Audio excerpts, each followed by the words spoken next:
I'll make that comment. But yes, I've actually got 1 minute too, so I can at least do the welcome. We'll do call to order at 9. So I welcome all of our members here in the room and those online on GoToMeeting. This is the regularly scheduled TACO board meeting for January 19th, 2018, and I will call the meeting to order. We'll make a couple of introductory comments that are not on the agenda. That's up there on the, they're up there, Dave? Is that right? Have a few extra No. agendas? No, okay. We don't have copies. Okay. I can make some if you want. If they're on, they'll be on the board here in just a second. So, but I have a couple of comments to make before we get to the next order of business. First, I'd like to note that Ann Dixon has sold her unit here on property and as a result resigned from the board on December the 30th. She obviously leaves a 1 year and 5 month term still to be completed. The board has about 90 days yet to fill that seat, and we will be taking actions to make that seat availability known to the rest of the members, and we'll fill that position in due course. Second, I'd like to note that John Niebling, our secretary, is not able to be present today. John is a non-voting officer of the board, and so I will be handling some of the secretary duties, and I'll ask other board members at specific times to help me take notes on specific items. I also mentioned that though she's not here yet, I have asked Christina Landriau, our counsel, to join us this morning for the discussion on the rules and regulations. I expect her to be here shortly. I told her about 9:30, and we will be able to answer any legal questions you may have regarding those proposals. Finally, I would note that we are on GoToMeeting, and we are being recorded. Starting with this meeting, a charge of $25 per session will be assessed to any owner who makes a proper request to the secretary for a copy of a meeting recording. As you know, we've had a policy for some time of making these available to owners. We've not had a great deal of interest, but we have had some, and we find that it does require the use of a TACO material, TACO time, postage, thumb drive, etc. It's not free to the association, so we are instituting a nominal charge to fulfill that request.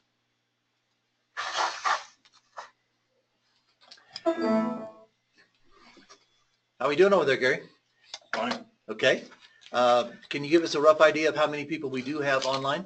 Bob Breedenbach is on, Paul Brown, Jan Young, Ron is on, and I've asked this before, Gerbear, J-E-R-B-E-A-R. If you could just put in the chat log who you are, because I have no idea what that email address is. So you can just identify yourself just so we know who's on. We would appreciate it. Yeah, at least give an indication of the unit that you own. Yeah. Yeah. This is an association meeting. It is not open to the public. Okay, I'll move on to the second item on the agenda. And Gary, if you want to put up the agenda now, thank you. Proof of notice. Board members and officers were properly noticed in a timely manner. Made suggestions and comments to the agenda. The agenda was posted on the website and in the lobby on Monday, January the 8th, which more than fulfills our typical practice of posting them 10 days prior to the date of the meeting. By view around the table, the 6 sitting members of the board are all present, and so I declare that we do have a quorum present today. With that, I guess I'll change hats and move on to become the secretary. In John's absence, each of the board members had a chance to review the minutes of the 2 meetings that were held in October. You received these by email on January the 10th. I would ask that I will make a motion that the minutes of those two meetings be adopted as presented. Is there a second? Second. Thank you, Rick. And I will then open up to the board. Are there any changes, additions, or corrections to be made to either of those documents? That's all. Nope, I did. Hearing none, I will call the question. Those in favor of adopting the minutes as submitted by Secretary Niebling, all in favor say aye. Aye. Aye. Opposed, same sign. Thank you. By 6-0, both minutes are adopted. I'd like to move on to President's comments. Just a couple of introductory things. We have some things to report on today, but hopefully not a huge, complicated, long agenda. We'll try and move the meeting along. After we do President's comments, we'll actually flip on their reports the first two items. Rules and regulations will go first, so Christina can be here and then depart, since we're paying for her to be present. She's not here yet, but when she is here, we pay by the hour when legal counsel is present, so we'll try and make timely use of her presence. After we finish the discussion on rules and regulations, we'll take a break. We'll then continue as long as it takes. If we continue beyond the lunch hour, the board will take a short 1 hour recess for an executive session, and then we will continue in the afternoon. I certainly expect and hope that we will be done by lunchtime or certainly shortly thereafter. Okay, let me start with President's remarks then. First, let me say that no owner protests, none at all, were received regarding the 2018 budget. Therefore, in accordance with our DCCRs, it is officially adopted, and Joe will have some more comments about our budget later. Second, I want you to know that I personally and all of the board are well aware of the TV issues that challenged many of you in December. Just after we had finished off a rash of internet issues in October. I know it's been a pretty difficult 3 months. Knocking on wood, I will say that best I can tell, the last 3 weeks have been relatively quieter. Almost afraid to mention it, but things do seem to be on a more stable footing. We have been in contact with Glacier at half a dozen different levels, trying to move this forward.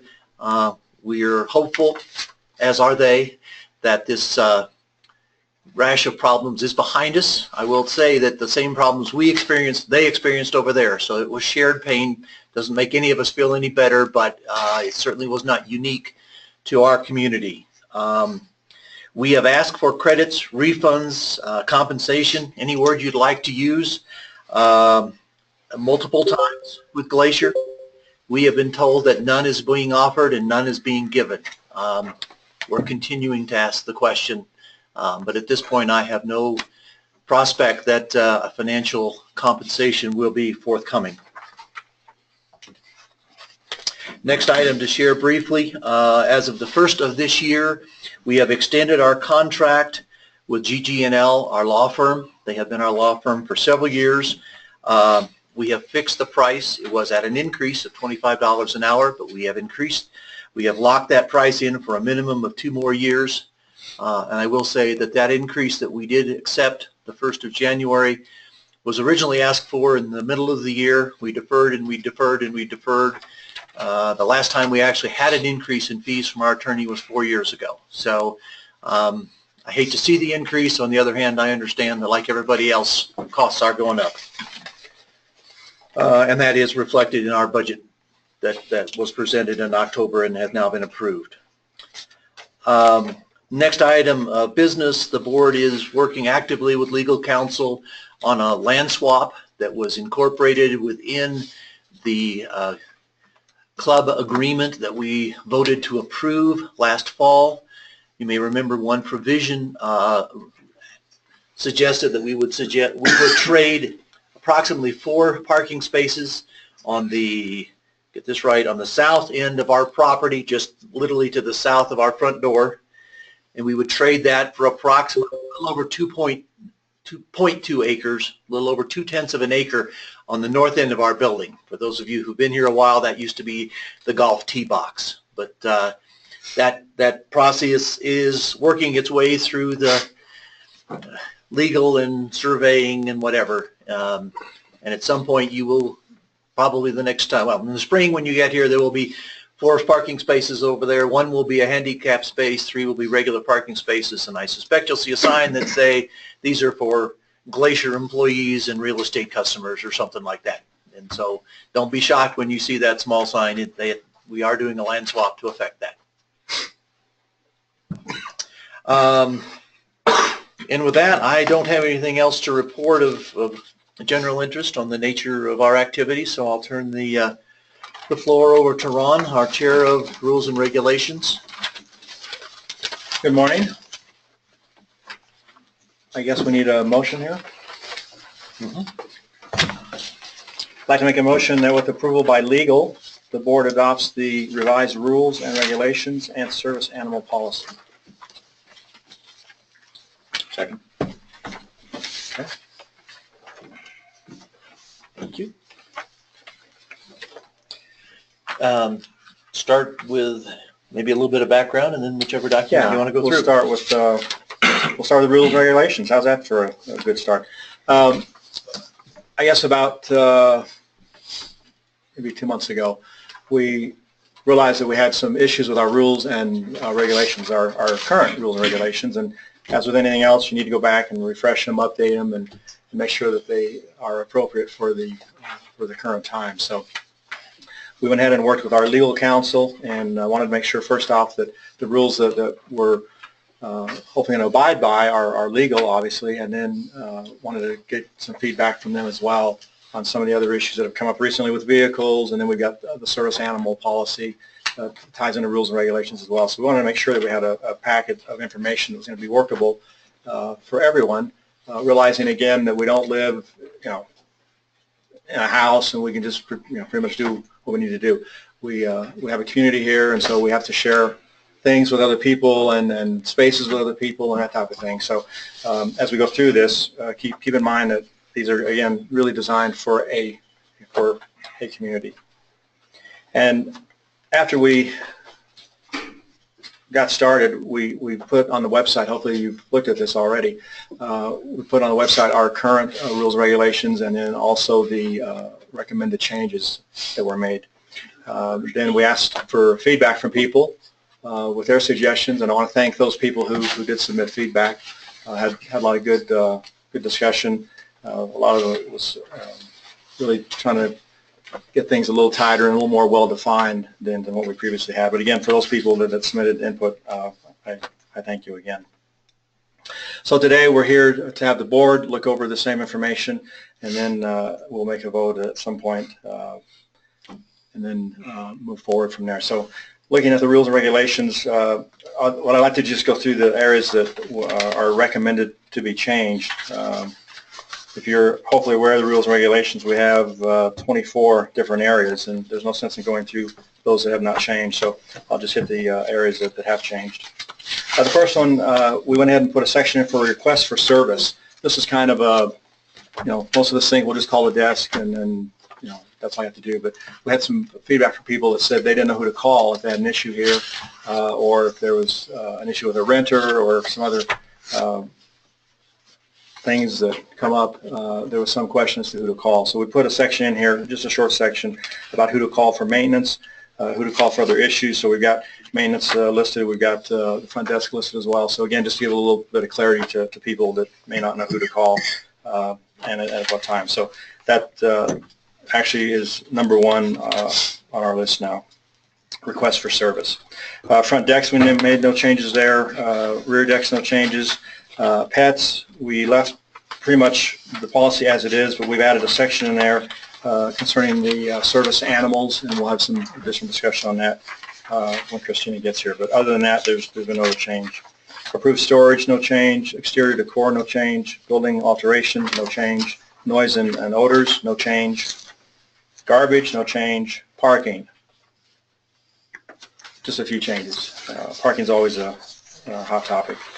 One of the issues that we have with parking is, like most places, we don't have enough spots, and we're seeing people driving bigger vehicles, and we have a lot of people coming up with trailers and motorcycles and motorcycle trailers and RVs and that type of thing. So we really wrestled with how do we handle the parking for these vehicles, and at the same time make sure that everyone does have hopefully at least one spot when they come up to Tamron.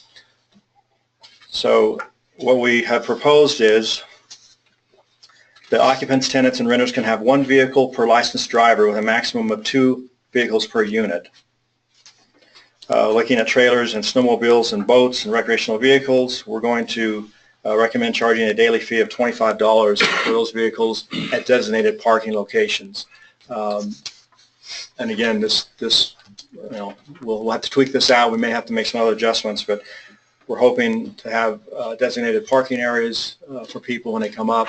And then if those spots are all full, and I don't think that'll happen, but if they are all full, then you're going to have to make arrangements to park elsewhere. But I think hopefully with the spaces that we're looking at, that we shouldn't have a problem even during peak season.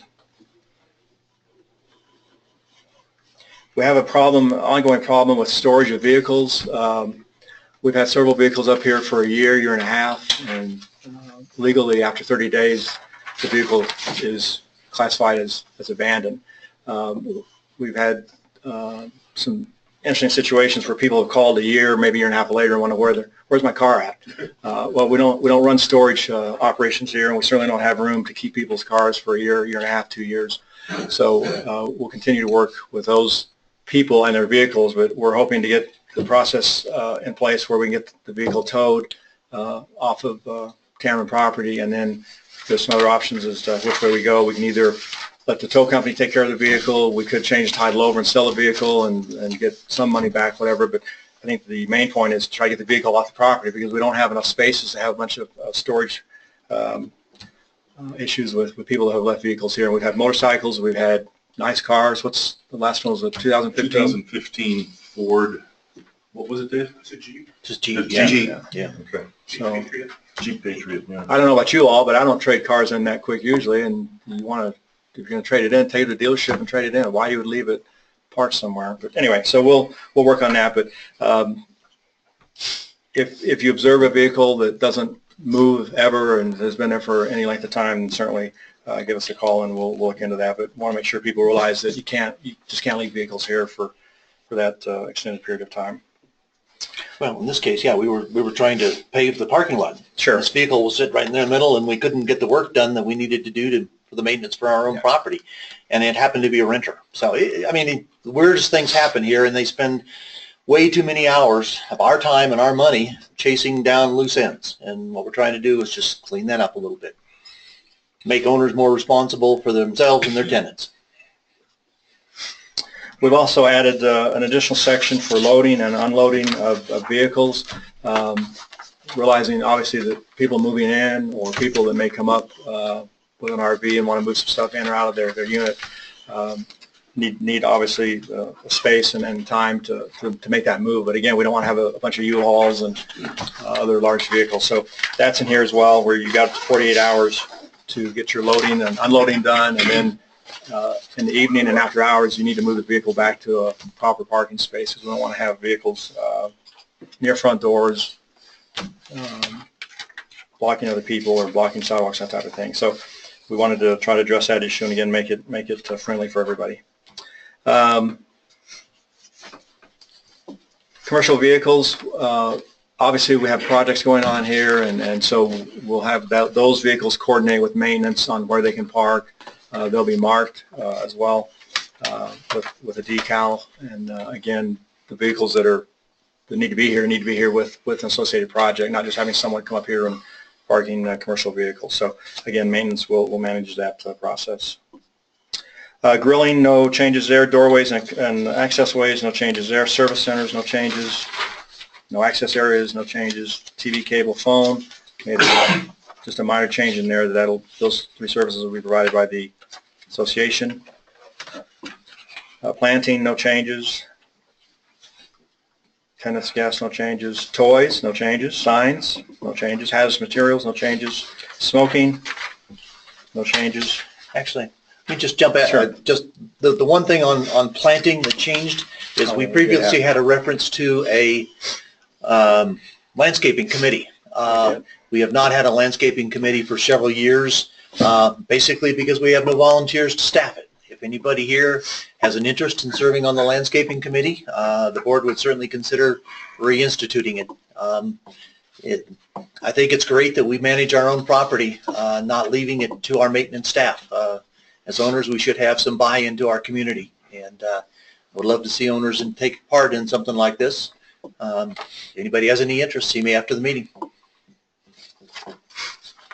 All right. Did you want to talk about the management issue? Yes, sorry. Jumped right through there. Okay, item number 22 is the management. This has not changed a great deal, but we have had instances where owners, renters, guests, people have been quite discourteous to our front desk and other employees. I guess we live in a world of short tempers these days. That's simply not acceptable behavior on our property. We've checked around other associations, and Glacier all have policies that deal with people who are, I'll call it unprofessional, not polite. So this is a little more direct in terms of dealing with disruptive or inappropriate behavior. We simply, as a board, cannot and will not tolerate it. There was a segue here. One of the things that was posted on the website that a week or so ago was a code of conduct, and that basically dealt with how we treat each other as fellow owners as well as employees and whatever. We did not receive a single comment relative to the code of conduct. There'll be a moment here when we can have discussion or dialogue, but Ron and I kind of put our heads together with Christina and said, if there doesn't seem to be any support for this amongst the community, we're not going to pass a piece of paper just so we can say we passed it. So we're putting that on hold for this meeting. There won't be a vote on the code of conduct, but I certainly encourage each and every one of you to read it again and think about whether or not that's the way you think we as a community should behave amongst and between each other. So that was my comment. Sure. Okay. Thank you. Thank you. All right. Imposition of fines, no changes there. Violation procedure, no changes there. And that brings us to the end of the rules and regulations. Questions or discussion from the board? Exactly.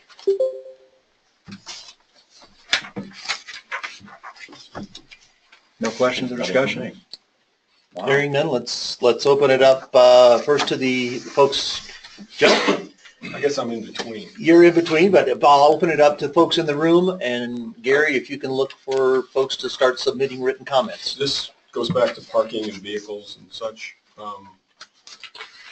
And there's a paragraph, and it's under parking, it's the 1, 2, 3, 4, 5, and that fifth paragraph, no electrical cords may be run from any building. Yes.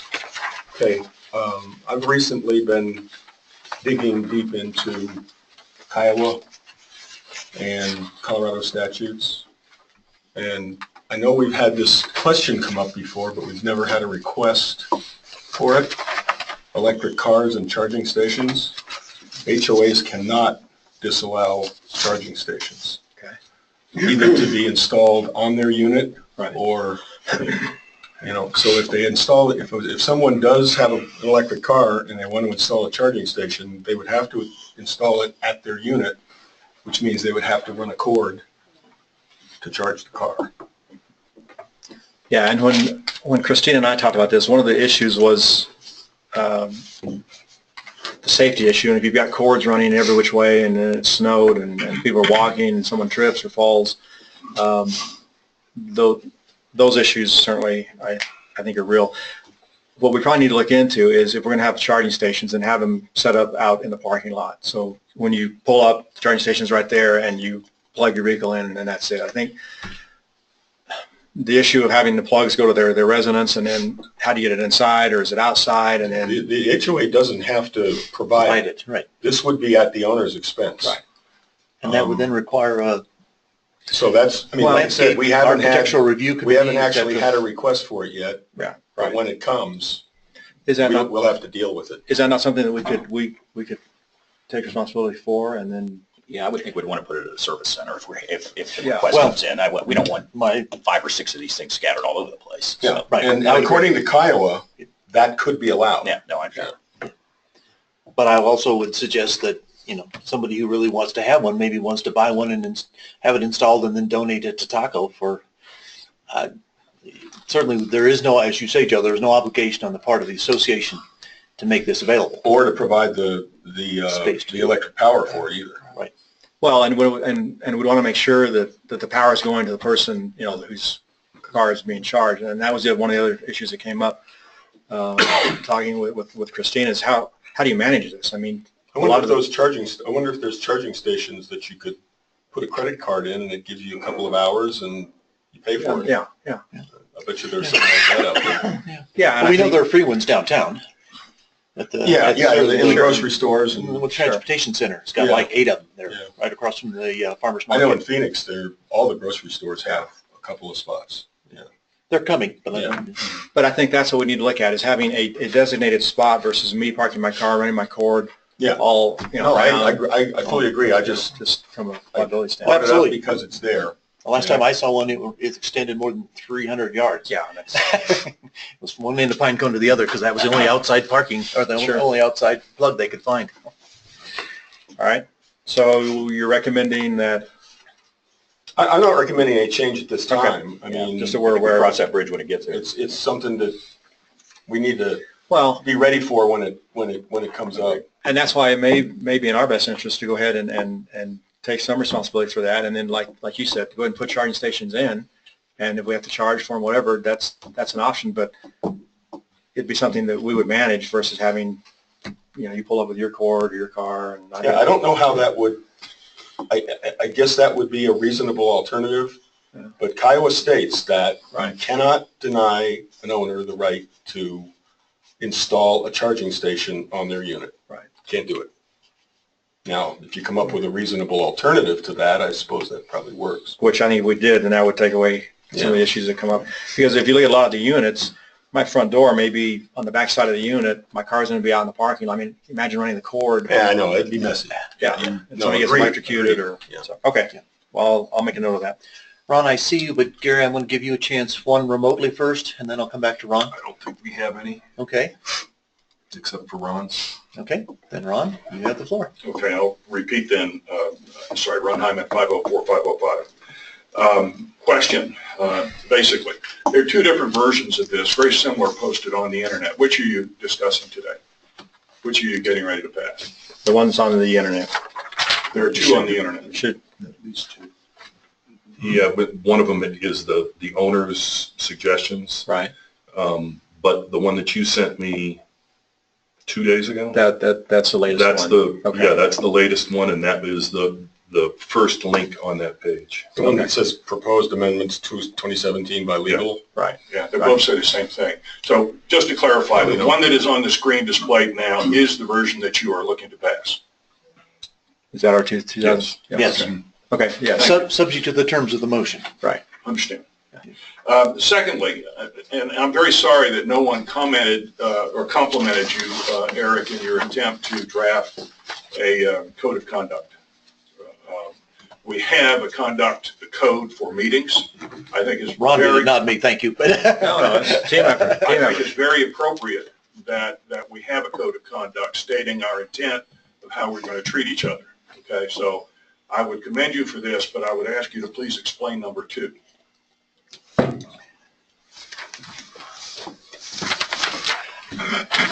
Ron, since we have deferred this, if you don't mind, I'll give it a couple of minutes, but I really, since we're not going to vote on it, It's the only question I have on Yeah. it. okay. It's just, technically, it's not part of the motion, so it's not really up for discussion. Right. Can we do this offline, or? Yeah. It looks to me like a typo. We have a typo there, yes. Yeah, it looks like a typo to me. Yeah, the sentence means nothing. Fair enough. Okay. We can fix that, and we'll repost it. We're not giving up. We're simply waiting for more owner feedback. That's all I have. Thank you for your comment. Sure. Jerry, welcome. To 623, new member of the Peanut Gallery. I applaud your efforts going through the rules and regulations, and I wanted to comment again also on the code of conduct. When I first read it, my initial reaction was, well, this is meaningless because it has no teeth in it. And then I thought, well, gee, we don't want to be telling people how they exactly act it if it's not illegal. But after thinking about it more, I now believe that it is a good idea to have such a document. And the reason is as follows. If it is part of the package that new owners are required to review prior to purchasing, it gives a sense to those owners of really what is expected of us as a community. And that I think it is entirely appropriate to point out such things, because if you don't do that, I mean, you've probably lived in different condos or different apartments or whatever throughout your life, and the degree to which expectations are presented or not presented affect how that community lives and treats each other. And so I think it could be a very useful thing, and I would encourage you to reconsider implementing such a document. Okay, great, thank you. Well, yeah, and I appreciate that as well, Jerry. Thank you. And I would reiterate, we are deferring simply because we had no feedback, and I appreciate the feedback. We're not giving up by any means. Yes, sir. George Boyan, 845 Pinecone. I'm just hearing and I saw it and I read the information on the code of conduct, but it seems to me, and some other things that you're trying to implement here as far as the code of conduct, compliance. People, as a general rule of thumb, if they're caught and they're brought to the table, whether it's a car situation, which I've noticed up at the lodge here for years, people park their cars forever, but people don't like to be told what to do, whether they're right or they're wrong. And I have a feeling that's tailed its way into this whole code of conduct policy. And when I think about the new rules and regulations, which I know you have to institute with the pet policy or the service animal policy, who is going to be the last determiner of those policies and who gets told yes and who gets told no? Because that's not an easy thing when you see parrots and you see pigs as service animals, and any doctor in the world will write a service animal okay for you. I mean, I've seen it firsthand. I have friends that use it for the airlines, and I've seen things happen like this at firsthand. And God forbid the person that has to tell someone who doesn't like to be told anything what to do. I mean, that code of ethics goes right out the window. So, I mean, who's going to be the enforcer on all these things, whether it's, stuff on the front decks, which you see on a regular basis, whether it's cars, whether it's this pet policy. I mean, I think that's where you end up with most of this code policy problem. Is that correct? Well, I think you've asked two questions, George, and Christina has joined us, and very timely, I might add. Hi. Good morning. Good morning. Christina, we're just kind of working our way through the rules and regs, Okay. and George has just posted a question which kind of borders between both the rules and regs and the pet policy. So I'm going to actually parse your question. I'll try and deal with enforcement on rules and regs first, because the second question you ask is a very different and legal one. So in terms of the enforcement of the rules and regs, we have a staff here who will do the first pass, and hopefully in a nice way, any owner who sees a renter or a fellow owner violating is going to say, really wish that, that's not in compliance with our rules and regs here. That's not the way we like our community. And I encourage you to read those. That's self-policing is your choice. That's our community we live in. But then there is reports for whatever reason of violations. Those reports will then eventually come through the maintenance staff, and if they deem them sufficient enough, they come to Ron as head of rules and regs. There is a tribunal process, if you will. There is a finding process, if you will, and there's an appeals process beyond that. So there is a mechanism, without getting into all the details. I got that basically right. So there is a court of appeal beyond our community if it is so determined to be that way. We've never, well, not in my 5 years have we gone anywhere near that, but it is a legal document and people do need right of recourse. So we have that. And if I could add just one quick comment on the code of conduct. I know we're not supposed to talk about it, but just one quick comment. One of my thoughts with doing that was to just simply keep a mindset for people when they are interacting or when they're dealing with other people or vendors or contractors or whatever, that this is what we hope to be, you know, not this is how you will be, but this is what we're hoping to move to. So even if there are disagreements, and there will be, and even if there are issues where people don't like certain things, that we can still be professional, we can be, you know, courteous, and then we can move forward. So that was really the whole point in having a code of conduct. And it's good to hear some emphasis now coming up in it, and we'll certainly look at it as time goes on. Lady in the back. Hi. Yes, ma'am. Name and Diane Embry, 826. I just have a concern that goes back to my old condo, which was only 200 units. If you don't have specific points in these rules and regs, people will take advantage. For instance, the number of pets that somebody is allowed, I think, is important. But I just want to flag it because what if you get a cat hoarder and somebody suddenly has 7 pets in their unit?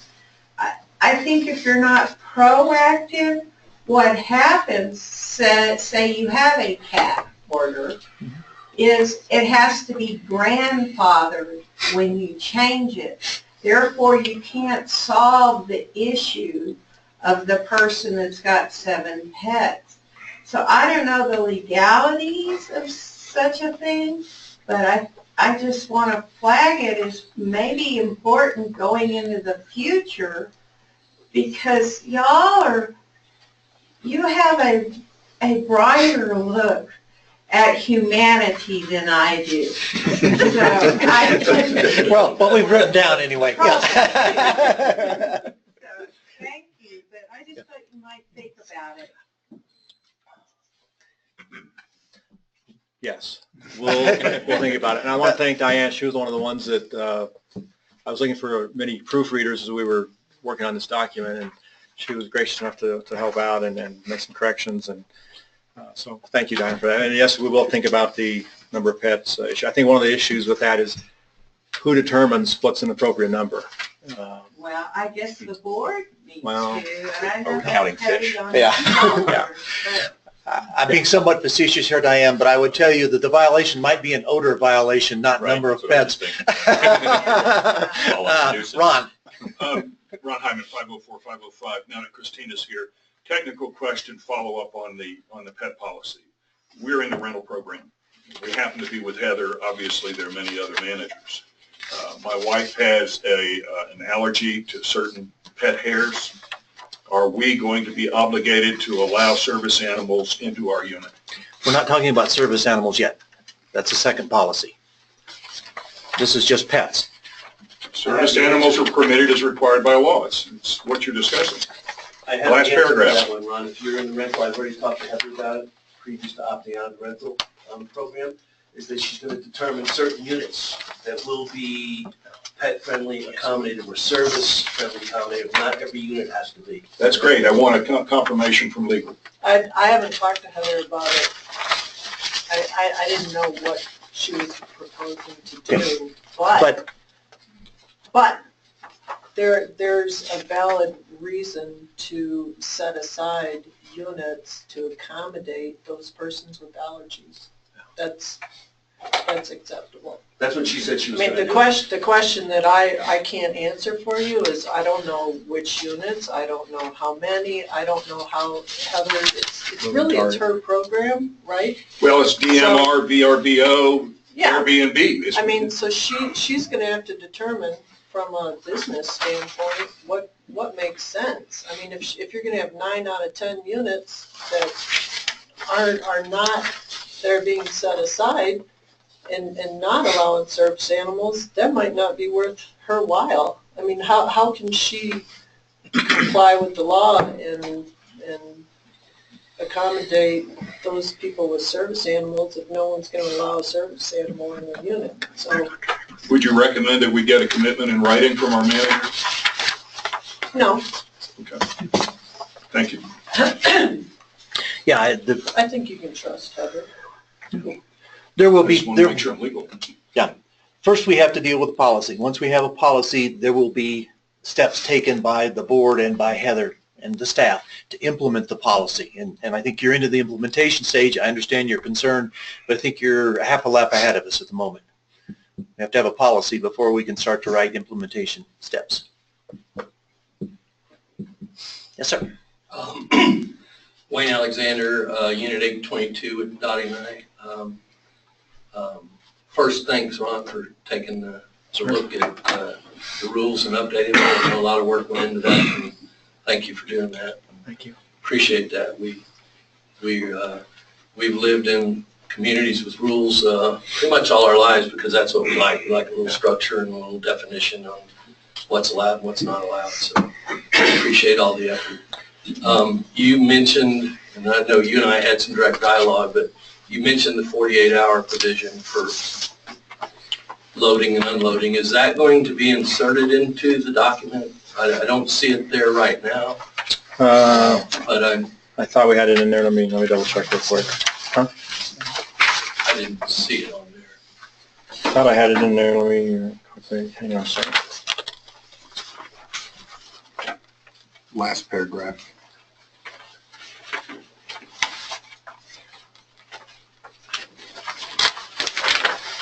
Covered parking. Recreational vehicles and moving That's the last trailers. paragraph on that page. Yeah, on that page, may park near an owner's unit for Okay, yes. 48 hours Yes. without fees for the Yes. purpose of loading. Fourth paragraph up under number 10.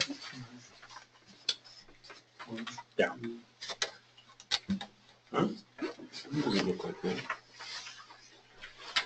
Where is the reference to the 40? It should be the last paragraph. I'm looking at Okay, Can I you go see up the it. page? Show up one, Gary. Yeah, Yeah. there you go. Oh, Okay, Yes. I don't see it. No, that's all right. Gary, Thank you so much. which document on the website did you say was the most current one? Should be the very first one. It's not. It's not. No. Is it the next one? What's the description of the second one? It just says amended rules and regulations. I'm sorry, that's it. Thank you. That's it. I was looking at the one, the other one. All right. Will you No, state yeah. again for the record, Gary, what the Yeah. correct reference is on the website? The second, The one that just says, second link. the one that just says amended rules and regulations. The one above it says amended rules and regulations with legal approval or something like that. Okay. Amended, proposed amendments by legal. So you should probably pull that one down. That, well, yes, that was there to help people understand. Isn't it? So that one was initially the one that was marked up Yes. in a Word document. Right. And when I went back to look at it again, it was a PDF, which removes the comments and the corrections were removed. So that's why they're so similar. Right. Sure. I don't know if this is a question for Christina or the board, but since we wind up dealing with this, with the service animals, we don't deal with it a lot, but it has come up. What can we legally ask and not ask about somebody who comes in and says, I have a service animal, but they don't have any papers, they don't have a tag, they don't have anything on the animal? What can we legally do? Well, if the disability is apparent, you're not supposed to ask. I understand if somebody comes in with a cane Yeah. and sunglasses, we're not going to Or ask if they're in a what it's about, wheelchair but or- I don't get but we have had, apparent to me. wheelchair, maybe. and this has happened with long-term renters. Yeah. People say this is a service animal, Right. and it's at least obviously questionable. Yeah. Um, Well, if it's an emotional support animal, it's not going to be evident. And so you are allowed to inquire as to the reasons for having a service dog. Everything you do, you have to keep in mind, you can't do it in a discriminatory manner. You know, and again, we're jumping ahead because our policy, we're going to be trying to establish a uniform procedure for you at the front desk to handle all of the requests that you get to bring an emotional support animal. I mean, honestly, the emotional support animals, those are the ones that are the issue. It's not someone in a wheelchair or someone who is blind and has a service animal. So. Okay, yeah, I agree. We'll come back to that, and Gary, at least a little bit of length. Now, we're not gonna solve all this in one meeting, so let's try and take it in incremental steps. As facilitator here, if nothing else, are there any more comments or questions about the rules and regs as proposed? Dottie? Back to the parking issues, has it been determined yet where, when you have people come in that have a large vehicle or a trailer or something out of the ordinary, where where you're going to put them? Gary? No. No. Dave? We're still working on spots. Generally in the 3 outlying areas where there'll be, you don't have any place at the lodge and probably won't, but it's not finalized. But it will be spread out through all the 3 outlying areas. There won't be, like, it won't all go to Pinecone. It'll vary. Yeah. And are we talking about generally people that are just overnight or on vacation or?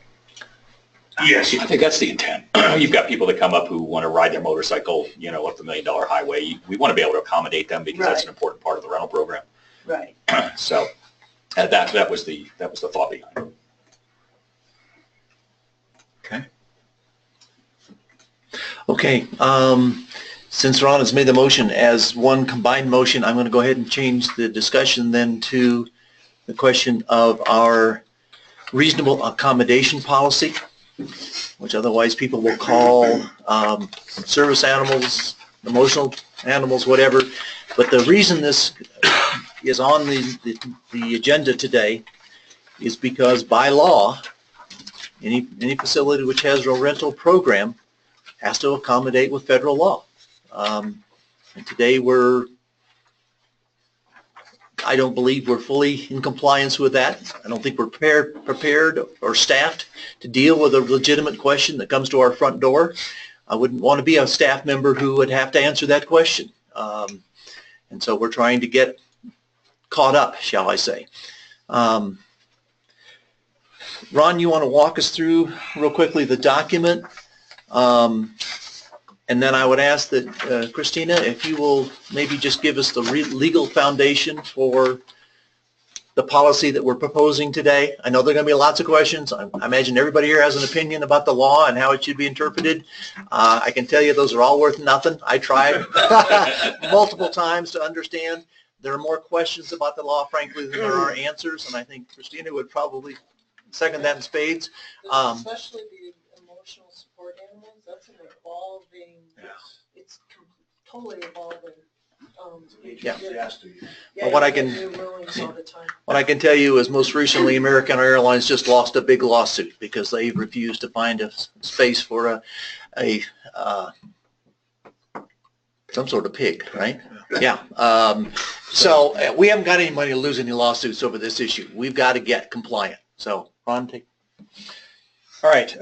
Basically, we have the accommodation policy. I want to thank Christina for all her work on this, and then it's, as she stated, evolving.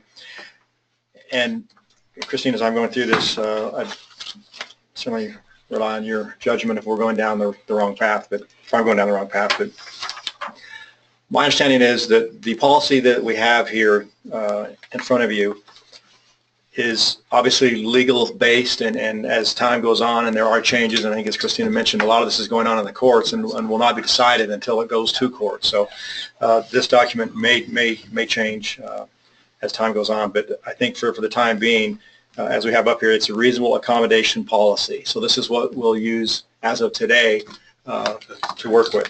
Now, in my readings and working with Christina on this, the policy is pretty much what it is, and so we'll go forward with that.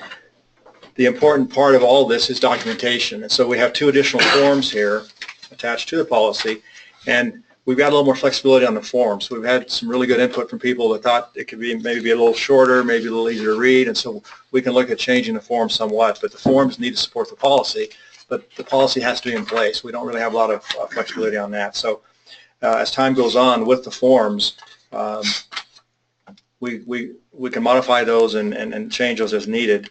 But my understanding is that the documentation is so important, because if there is a lawsuit or there's a complaint or an issue that comes up, the documentation is what they're going to look back through to see how this was handled previously.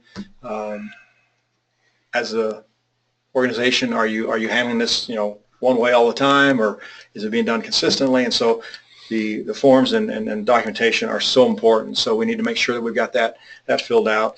And again, if there is a problem, someone that comes in and an issue comes up, again, that needs to be documented as well, because again, if this comes up for a legal review, we want to make sure that we have documentation in place and show that our policy and practice is the same. You can't have a policy here, but this is what we really do. They have to be the same.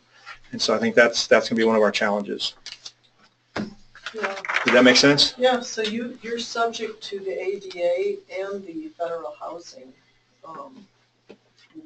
laws pertaining to service animals. So, and then also there's state law. So there are all these different laws that somebody could claim Taco's in violation of. But the trickiest one is the federal housing. And that is the one that allows emotional support animals. And thus far, the law does not require any kind of certification for these animals. And so I think that's where your probably problems are going to arise, because by law, if someone comes to the front desk, Gary can't say, oh, that's an emotional support animal. Show me the certifications for this animal that shows it's had appropriate training and blah, blah, blah. That doesn't exist. So the only thing that we're allowed to ask, we can ask for and again, this is very loose, and we can ask for a physician, and I use that term loosely, because not only is it a physician, you can get it from a therapist, from a counselor, from a medical professional. You may have noticed I used the word caregiver in my note. Yeah. Caregiver, it's just so loose. But we do have the ability. In my mind, the fact that you're telling people that we do have an application or a written form that they have to fill out, and that we are going to ask for their backup letter, that may in and of itself be enough to dissuade some people from just glibly hauling their dog in the front door and saying, this is my emotional support animal. So at least we can do that and have that in place. And if everyone knows about it, that may have a deterrent effect. And, otherwise, you and every other rental program out there, we're now, you're all at the mercy of the law, the state of the law as it is right now. Yeah. Is there, so if we wanted to complain, who would we write? Would it be like congressmen, senators, the FHA, and the ADA? Oh, yeah. People complain all the time.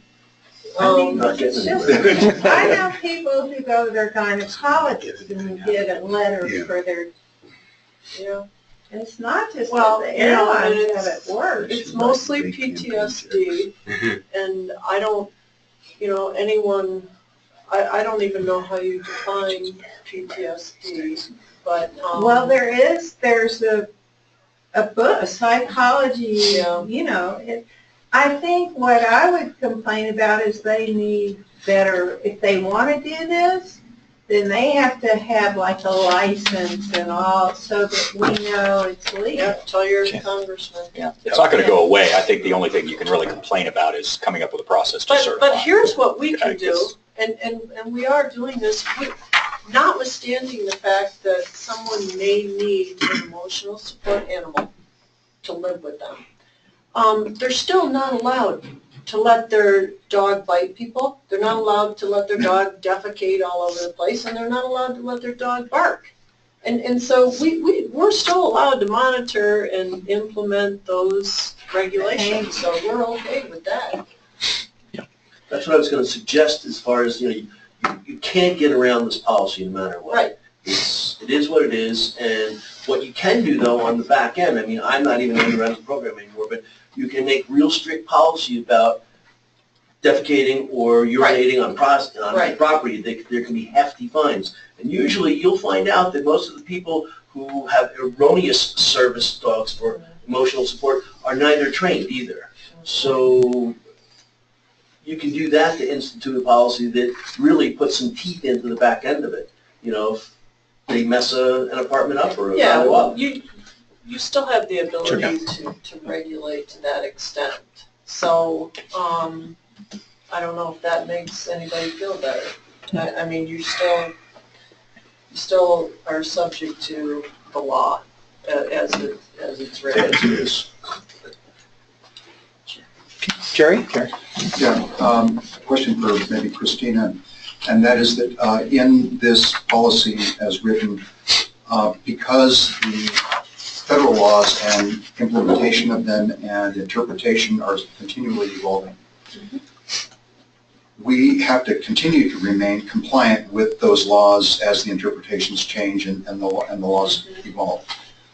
Would it make sense to put a provision in the policy that states something to that effect, so that every time there is a new ruling or a new interpretation, you don't have to go back in and amend the policy every time?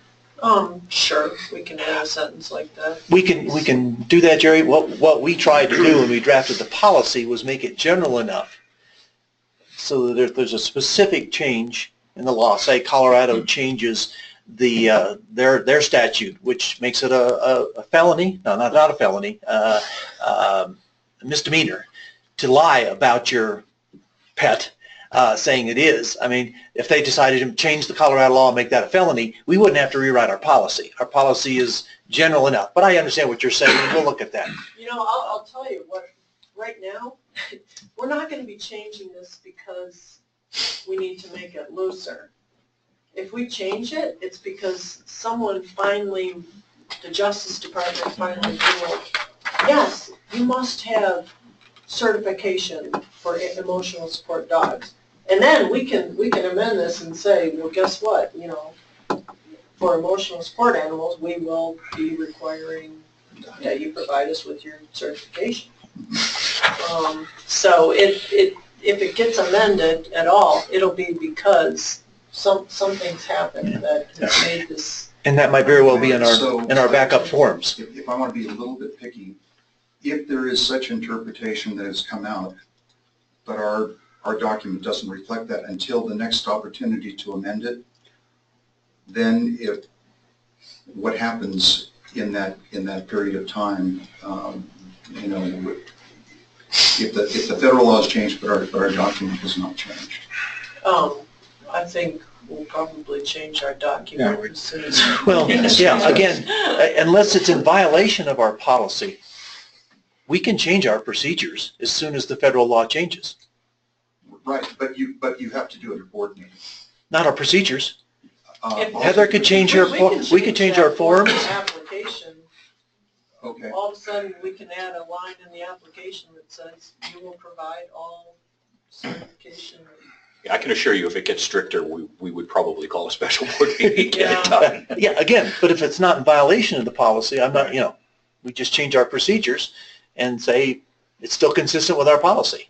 And I think, The policy's written pretty broad-based to show and prove to members of the ACLU or whomever that right now, this association is compliant. Gary, Two things. One is a question that came up here. Is it legal to require a deposit, a financial deposit for? Or, I'm sorry, it is not legal. You cannot do that. Okay. There's all kinds of private letter rulings that talk about that. Okay. That's being discriminatory.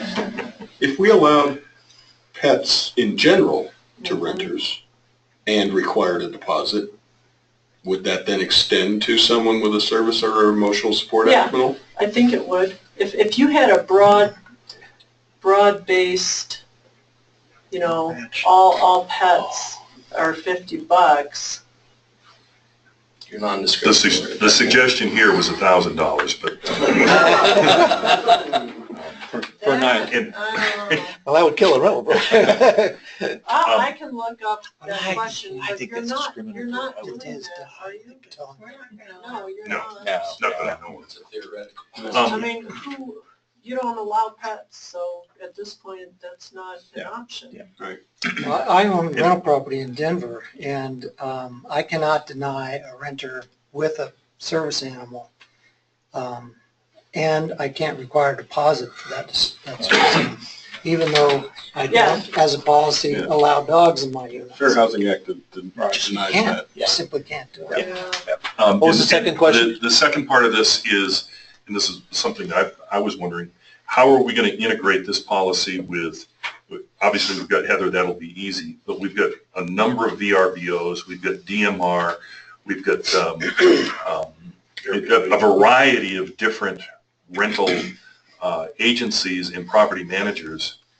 How are we going to integrate that with all of those, the various entities? It's going to be up to we're going to have to make sure the owners that participate in the rental program. We can't police it. We can't have VRBO putting things out there. I mean, we could, Heather's going to be the traffic cop at the end of the day, which means you'll be the traffic cop. But Thank you very much. But you also have to understand, if we have a policy and we tell all our owners this is our policy, and they don't comply, they no longer fall under our insurance protection. They're on their own. If someone brings a claim against an owner, it's not really you're not the one defending it. And we'll probably sue them too, actually. And the they're not people that following do our their rules. that do their own rentals need to be obviously aware of all this as well, because if I do my own rentals myself and something happens. And you're not compliant with TACO right. policies, you're on your own. So people need to be aware of that. Ron? Ron Hyman, 504-505. I have a question about accommodations not with pets, so at some appropriate time, I'd like to raise that question. Okay, we'll come back to new business. Are there any other questions about the language in the policy as presented today?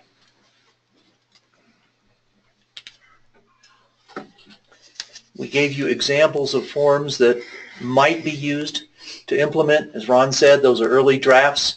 They still require some work. We've had some feedback from owners and good feedback.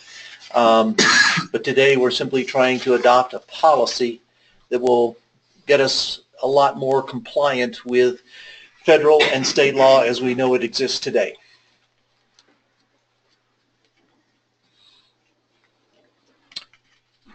I'll ask the board again. Any other questions before I call for the question? Hearing none, I will ask for a vote on the motion. Ron, would you repeat your motion, please?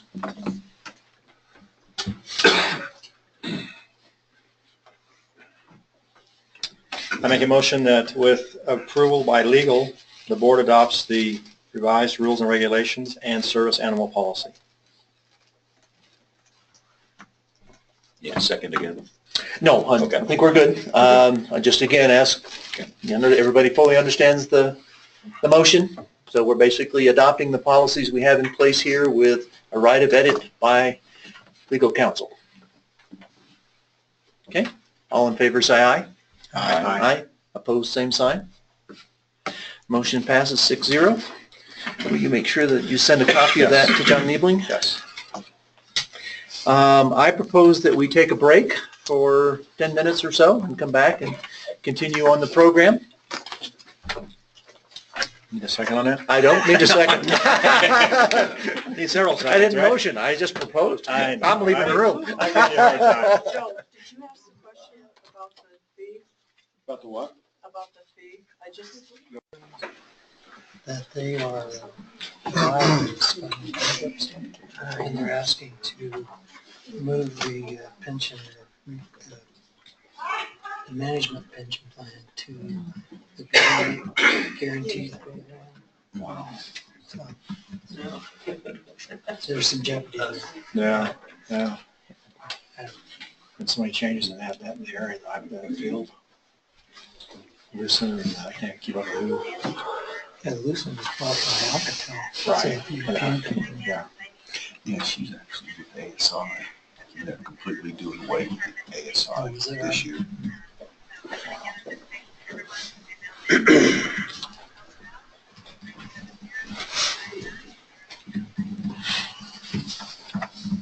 Okay, I think we will reconvene as soon as I find the email that I'm looking for.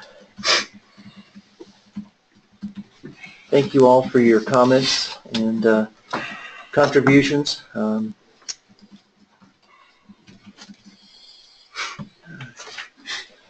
It's not here.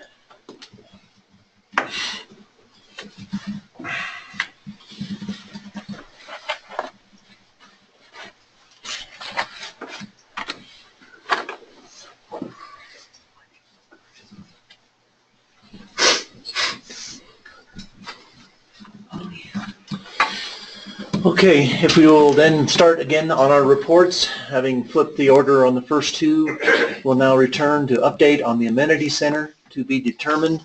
I had sent an email over to a couple of members of the Glacier Group asking that they consider coming and participating in this meeting. In the end, their schedules didn't allow that. I did get an email response, and the reason I was fooling with this is because I want to actually literally read you what I received so that you have exactly the information that I received. And then we can chat a little bit more about that, but these are the 5 bullet points that they sent to me. Construction is proceeding on schedule. Gary, we are live at this point, right? Thank you. Yes. Okay, construction is proceeding on schedule.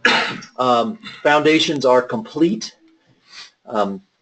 They are going vertical with framing at this time. As those of you who are here know, it's been a beautiful week, and they have been able to be outdoors doing some framing, and so Mother Nature has been nice to them.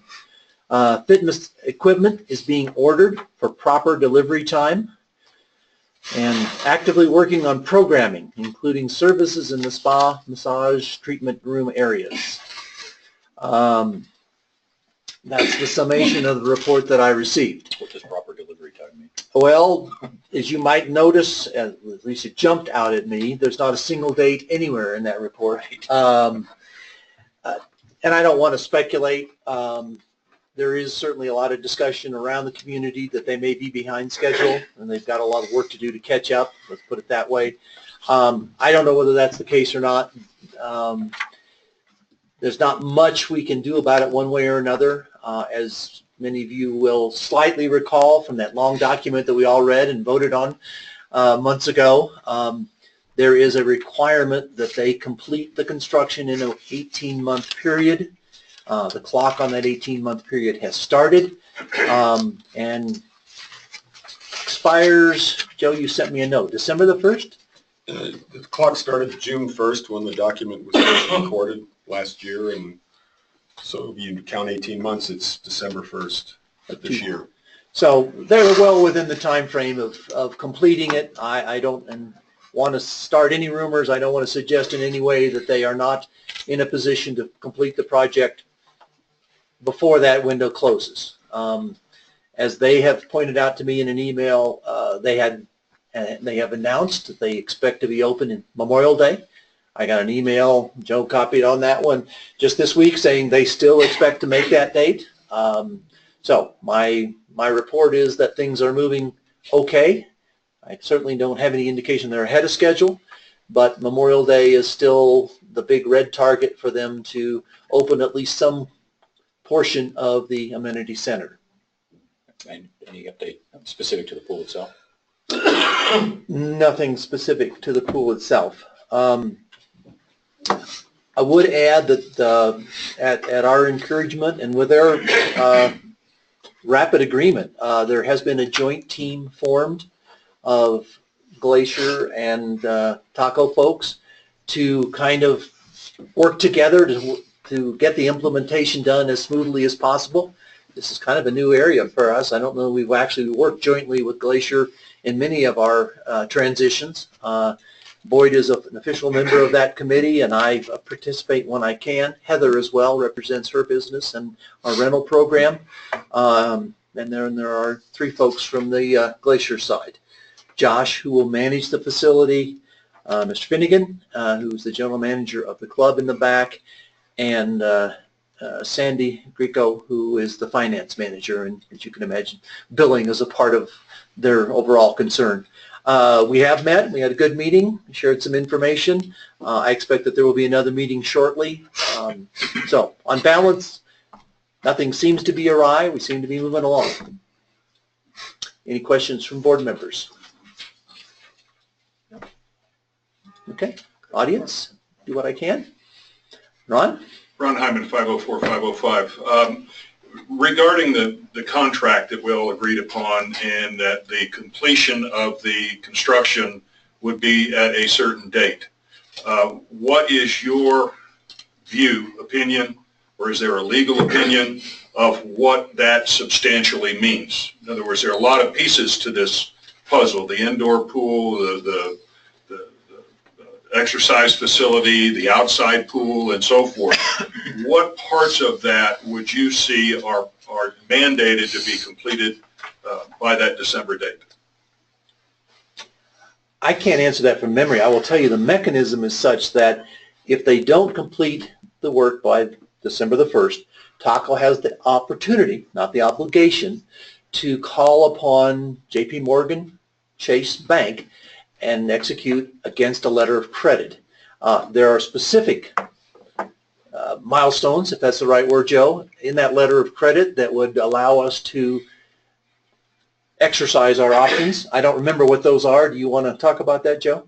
Well, I can't speak specifically to that at this point, but I think I can answer Ron's question directly. The contract reads for both the fitness facilities and the pool, both pools, because the pool, if you read the agreement, when it talks about pool, it talks about both the indoor and the outdoor pools are all supposed to be, in the last revised version, are supposed to be completed within 18 months of the date of recording, which would be December 1st. So there you go. That's what the contract says. Okay, thanks. Yep. Jerry, you had your hand up as well?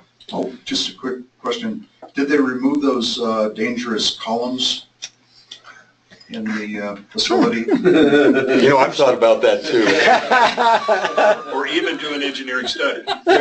Jerry, what dangerous columns?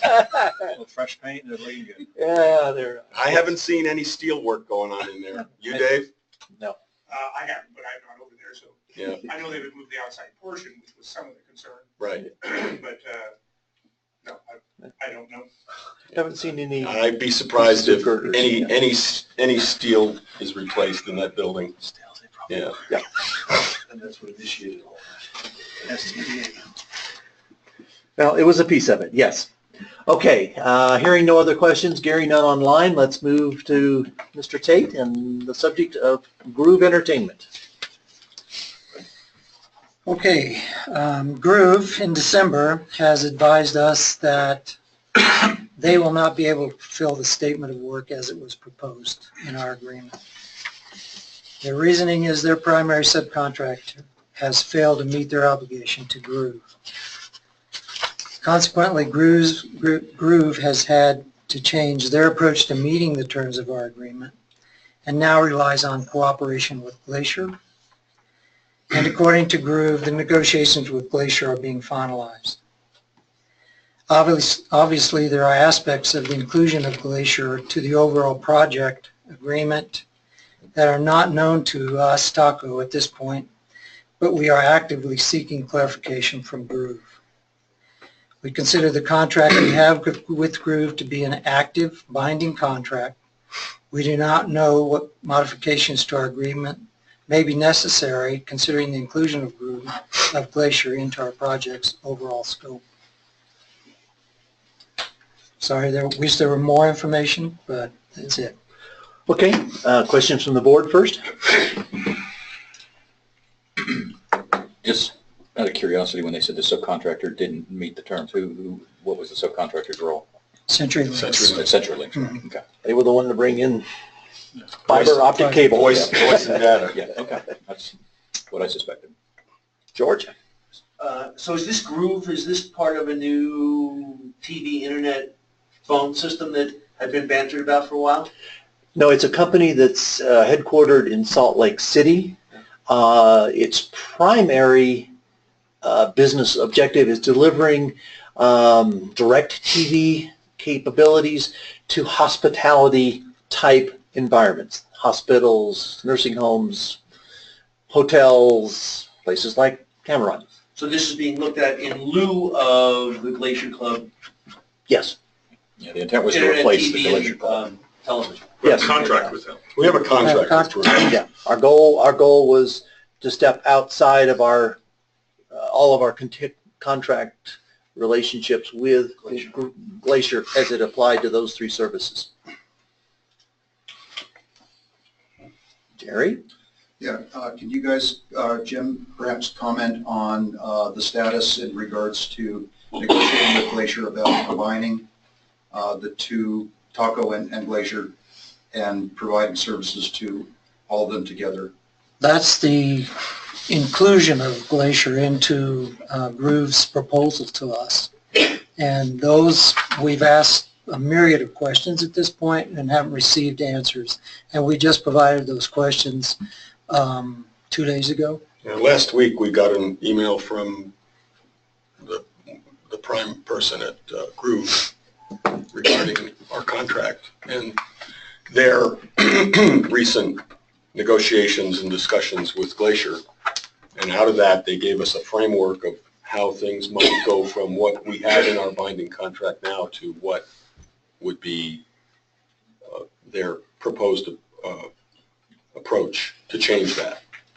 And a lot of unanswered questions for us, a lot of things we needed further clarification on. We just sent yesterday a lengthy response to that, and now we're waiting for a response back from them. Is it a fair assessment that the whole group thing won't go through unless something like this will be successfully negotiated with Glacier? That's a possibility.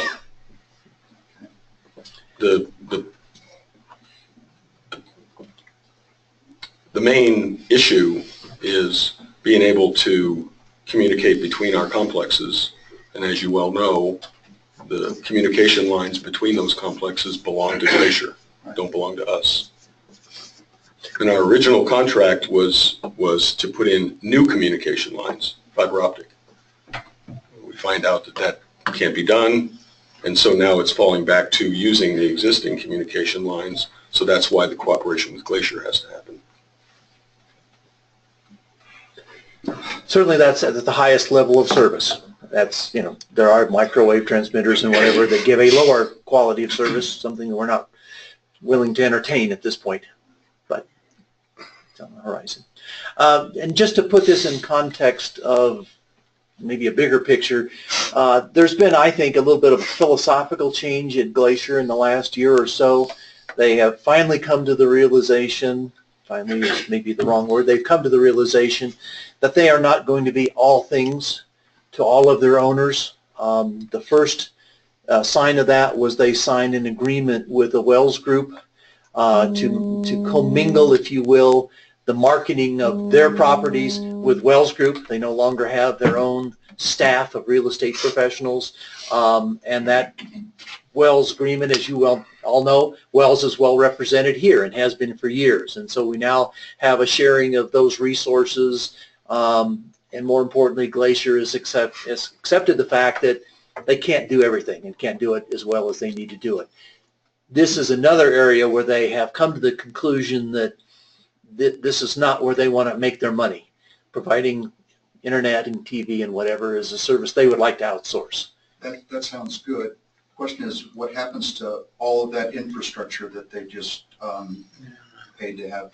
One of the many questions. Well, at a high level, Jerry, Groove's concept is to take over at least the operation, if not the ownership of those assets, but we don't know. I think the summary that we got from Rich gave a pretty good indication that all that infrastructure would be turned over to Groove.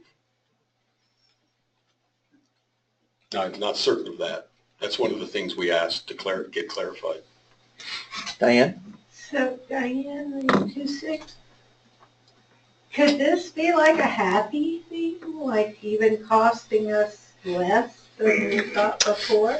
Too early to say. I wish I could answer your question. Trust me, we were in a happy place in October when we signed the contract. July. Well, yeah. This is a wrinkle, and we honestly don't know what it means yet. It might be advantageous to us. Yes, given that we're in a remote spot at 7,500 feet and it's really hard to parachute communication devices into us, this is... Diane, my comment to that would be, don't hang your hat on that. Well, yeah, like everything. I mean, I think the only advantage that we would see is they're going to double the number of, not double, but there'll be an increase to the number of households, and might somebody discount because of that. But yeah, that's what I was wondering. Yeah. We'll know more when we get more deeply into discussions with Groove and get some things clarified. You guys have to have those discussions and not me. Thank you.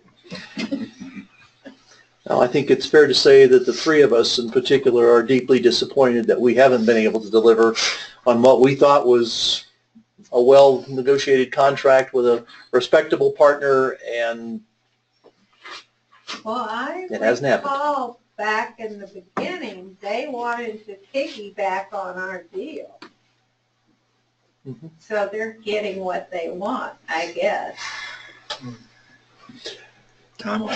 Yeah. Well, just so there's that reality check that they can't do all things. That's good news. Yep. Any other questions on Groove? Otherwise, thank you, Jim. Joe, you want to talk about how we are as we finished up 2017 and what about 18? Sure. Gary, would you throw that? Oh, you did. Okay, good. All right. So financial report for this meeting is going to cover the full fiscal year of 2017, ended December 31st of last year. This is a draft. Generally, the final reconciliations of our financial statements don't occur until later this month, or generally by the first week of February, so there could be some changes to what I'm showing here, but it's probably pretty close. So first thing we're looking at is the balance sheet. First item I want to bring to your attention is account 101.3, which is the Alpine Bank rental program balance of $45,000 and change.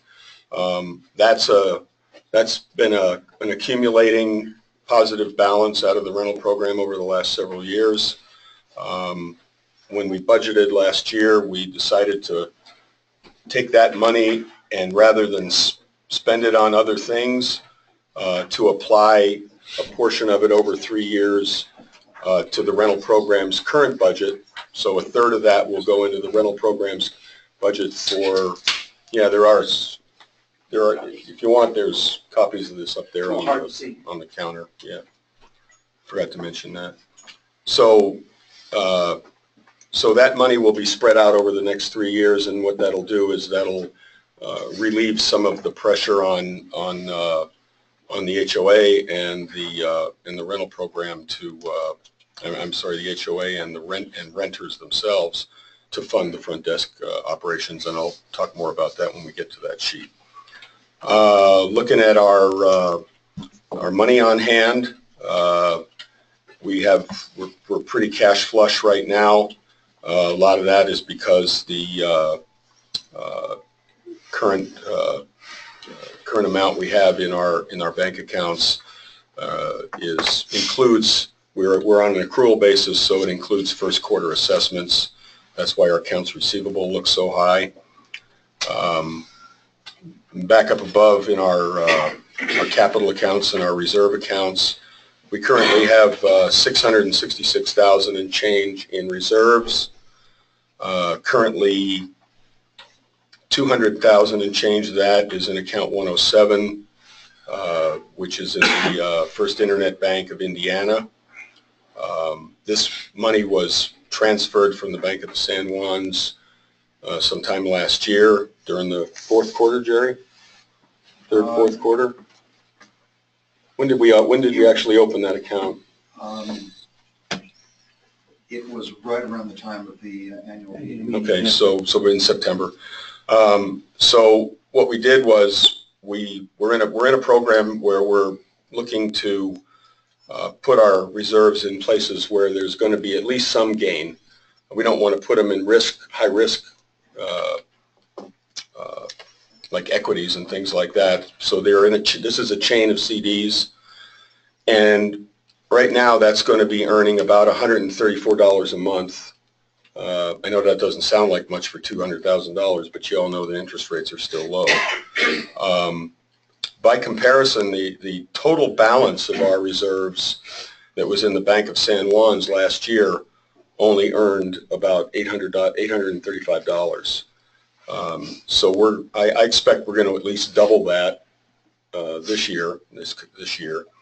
And also the $466,000 you see in the Bank of San Juan's, we're going to take about half of that and we're going to move it to another highly rated internet bank and deposit that in a similar chain of CDs, so we can further enhance our ability to grow our reserves investment.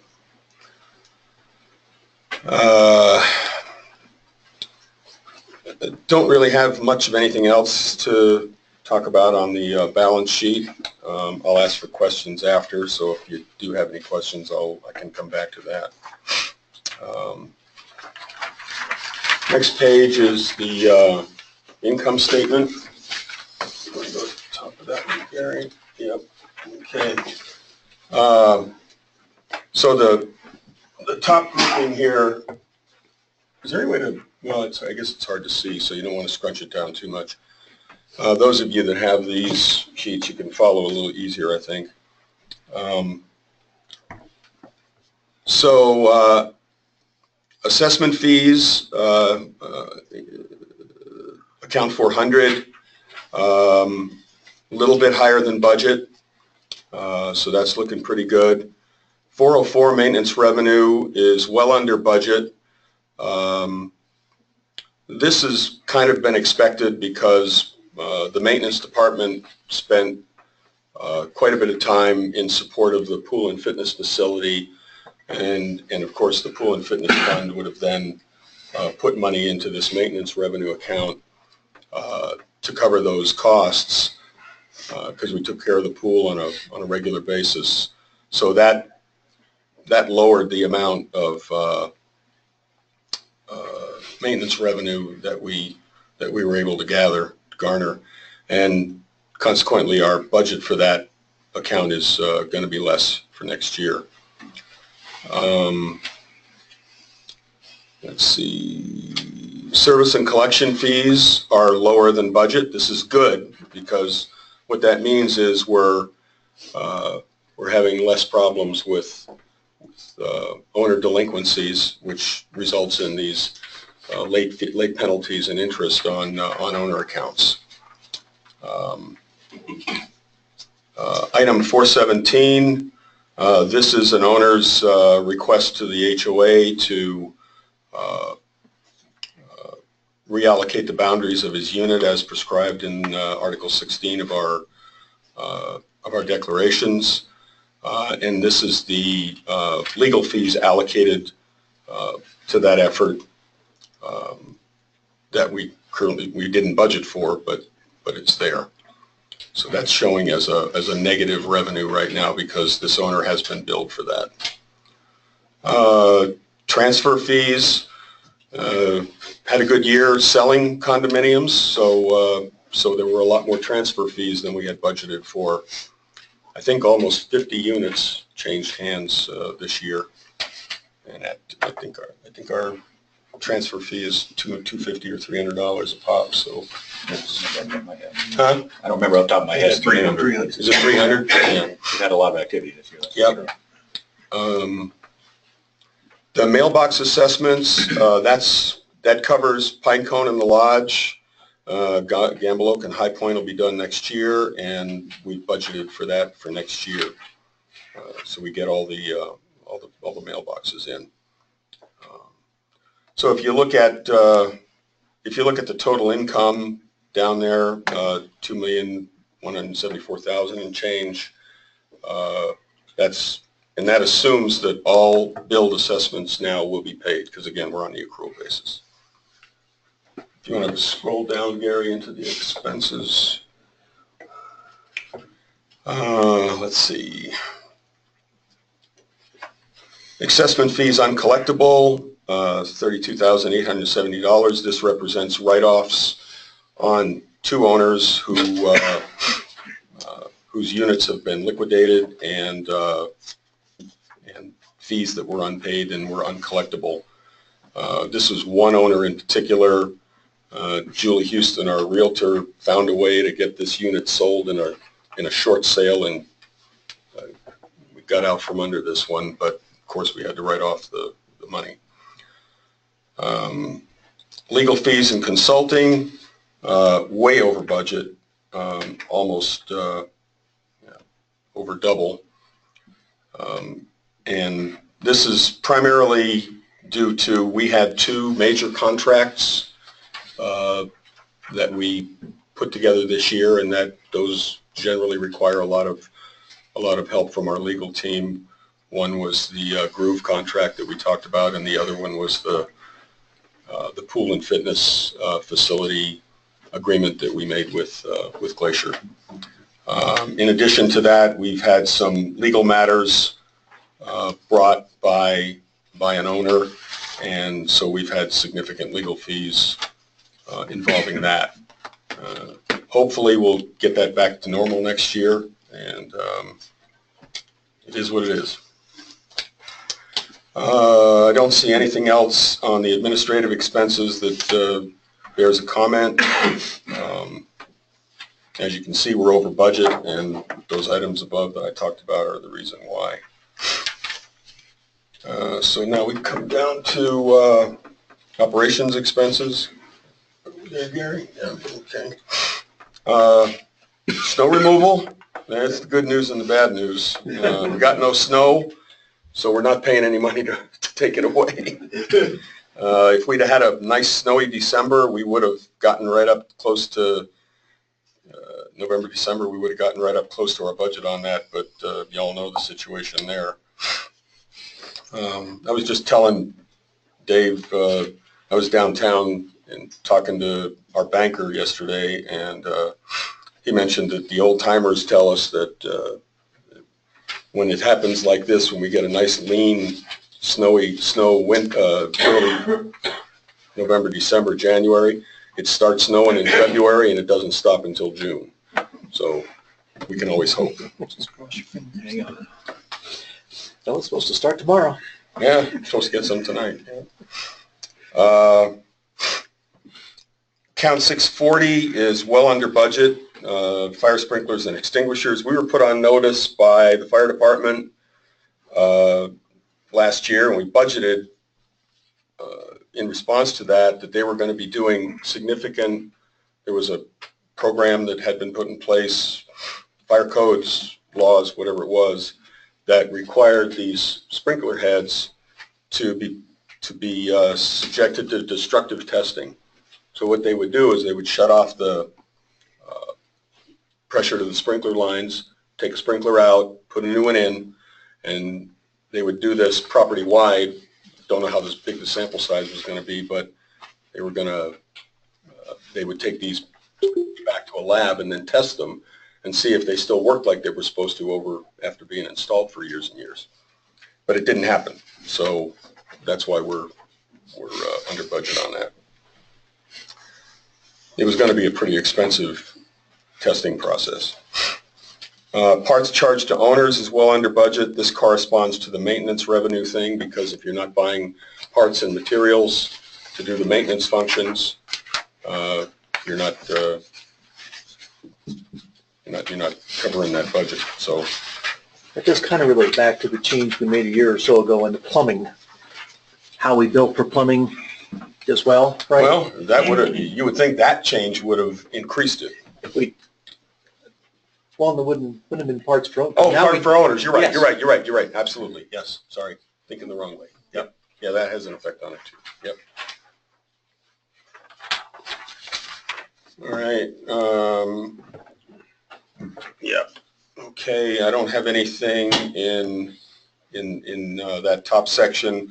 I'll drop down to the total personnel expenses. We're under budget on that. We're down one maintenance head. Tom Lindgren, one of our longtime maintenance techs, left us earlier this year. When was that, Dave? February, March? It was in February. February. So a lot of that difference is the absence of paying Tom's salary.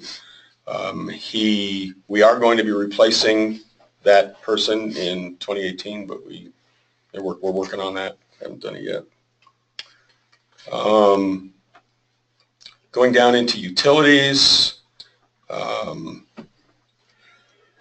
really have, there's a little extra detail in the utilities section now than what you might remember from the past, because we're showing the reimbursements we're getting from the restaurant for both water and sewer and electricity. And one of these days we're going to get electricity right. We budgeted $165,000. We had every expectation it was going to be up there, and we're only in the high 130s to 140s range.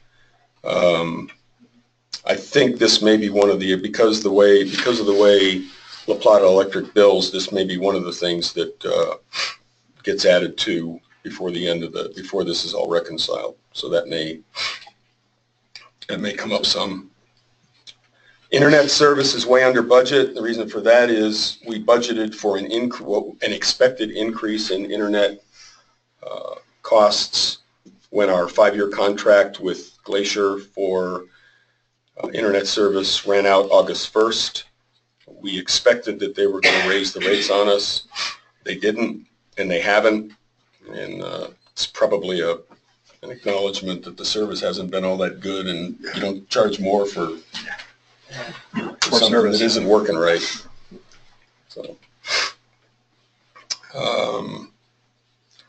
So at the bottom line is we have a net ordinary income of 2017 of just under $70,000, and that rolls over into next year into the beginning balance for the budget for next year. Having said that, Joe, we're probably pretty good on our estimates for revenue.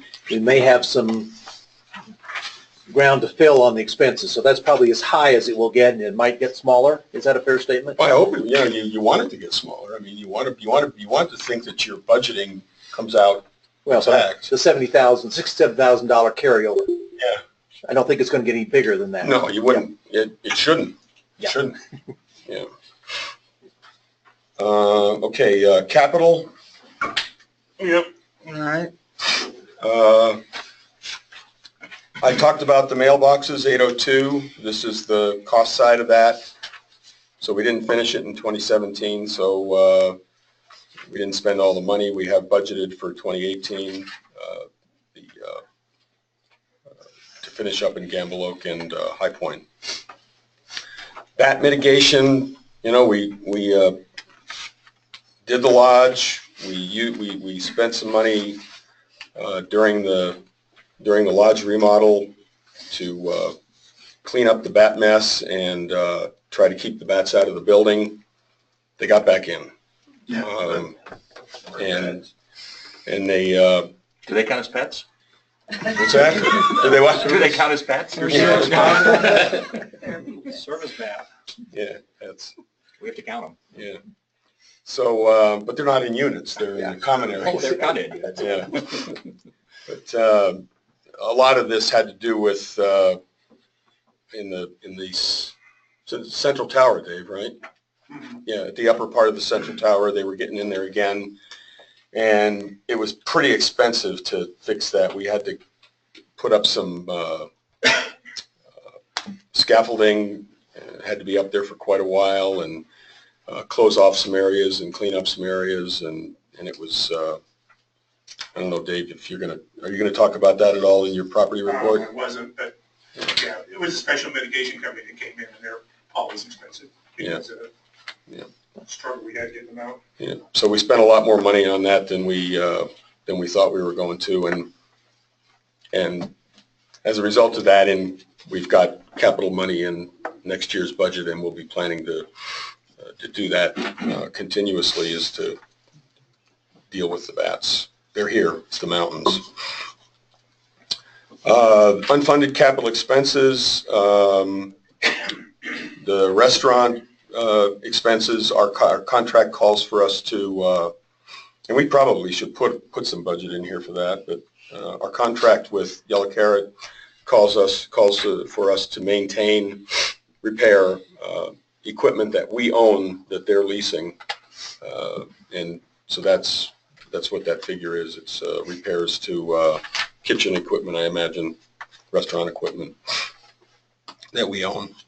Groove Entertainment project costs. This is mostly when the Groove guys came here and installed when the engineers came here and worked with us, and also when they came and installed the DirecTV equipment.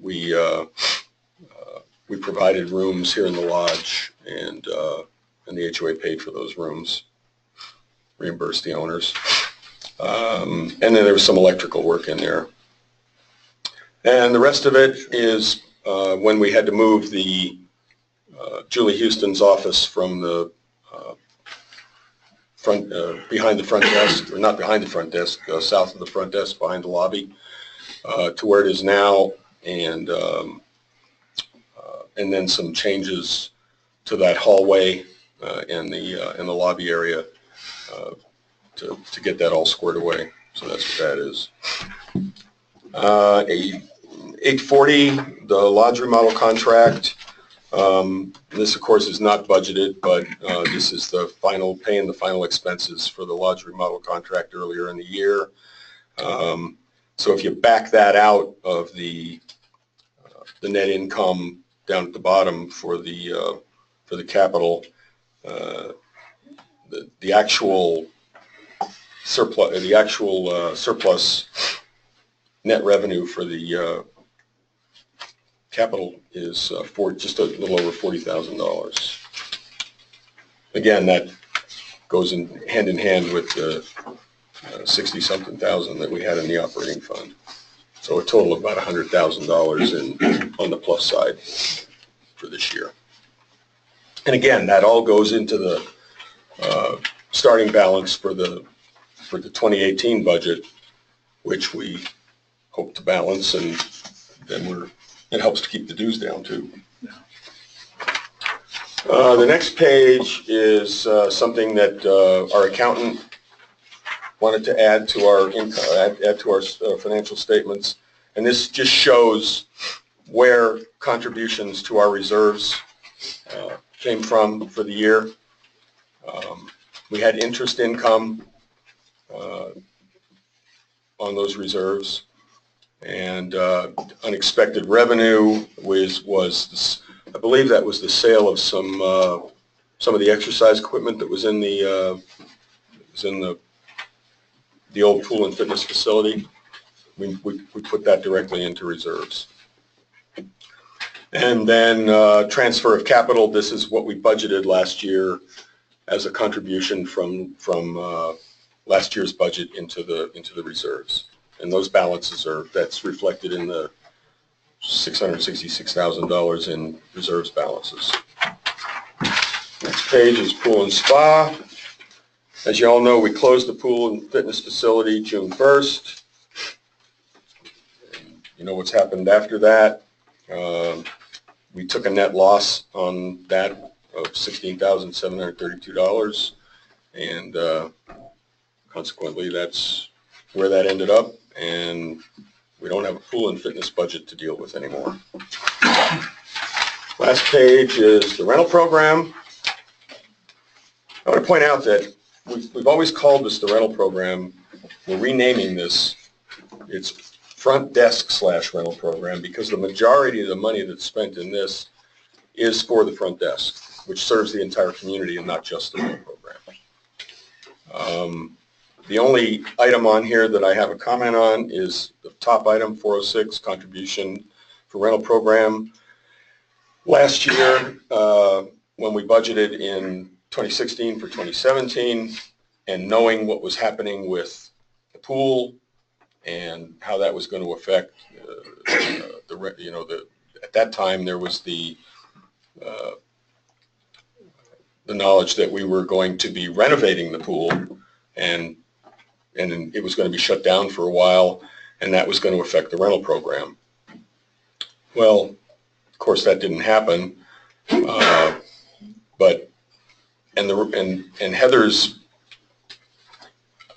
expectations for the rental program last year were pretty bleak. However, it turned out to be not too bad a year, and they actually made money. So we decided that the HOA didn't really have to contribute to the rental program, so we reversed that $13,220 that had been contributed to the rental program was reversed, and it went back to the operating fund. And the rental program still had an $18,000 surplus, which is part of the 45 you saw in the bank on the balance sheet. And that's it. Any questions? Any questions from the board? Any questions? I'm pleased to see some of the money being invested in the CDs, and I think I now see 1 year at 2%, so it may actually be a real number next year. And $1,000 or so. And if I didn't mention, well, no, I think it's going to be, we're going to be pretty healthy next year. I'm loving it. Given the market conditions, in the money markets, it's creeping up. But, moving in our direction, yep. Yeah, and that's one of the things on our to-do list in the first quarter is to get that other account opened up and get that into a better interest-generating account. Yep, thank you. Last thing I have is, I think Eric alluded to this at the I'm sorry, were there any questions from in the audience about the budget? Answer my question, sir. Okay. Okay. Just while we're... Go ahead, Jerry. Yep. Yeah, Joe, can you help me? I don't remember what line 684 depreciation expense was and why that didn't appear in the budget for the year. Where? 684 on the Depreciation expense, operating. Income statement operating. Fifth line down. Yeah, I got it.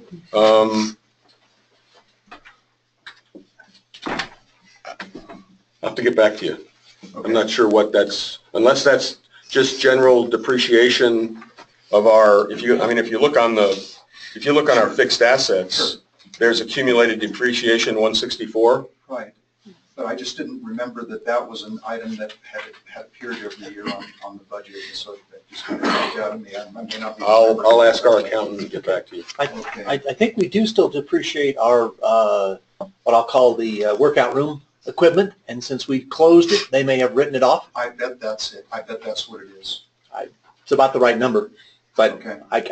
I have no basis other than hunch, Jerry, to Okay, another question, with the testing, Dave may be able to address this, the sprinkler and fire suppression stuff. I presume that even though they didn't do it this year like they said that would happen, that it will be done in 2018? Well, we funded for it. What it is the National Fire Code updates every year, but the local agencies don't have to adopt the latest code. So, yeah, you can go back quite a few years. They give a lot of leeway to local agencies. So our company, in talking with the fire department, tries to get a handle on where they're going to be in the code, and they thought that code would be adopted, but the local agency hasn't adopted it yet. So we funded again, thinking it may happen this year, but we don't know. Okay. It's up to the fire department. Right, but that expense item will simply slide into 2018 or maybe even 2019. It was put into 2018, yes. We're prepared if they do it this year. Okay. And then final question is, with the bat mitigation stuff, Joe, do you think this is, and Dave, do you think this is something that will have to be an ongoing budget allocation for? It seems like, it's like a whack-a-mole, you get them here and they pop up there. Is that something that we're going to have to be thinking that we're just going to pay every year? Yeah, I don't know if we have this amount, but we did put something in the budget for that. We did plan, yes, I think every year it's going to be ongoing. Let me look here. Yeah, bat mitigation, we put $12,000 in the 2018 budget for it. The biggest part, well, I shouldn't say the biggest part, a big part of that, Jerry, is it's on the 5th floor and we have to construct scaffolding to get to the problem, and that's not cheap. But we have bats, we've had bats all over the property. Yeah. And so we know they're going to get in sooner or later, and you have to deal with it.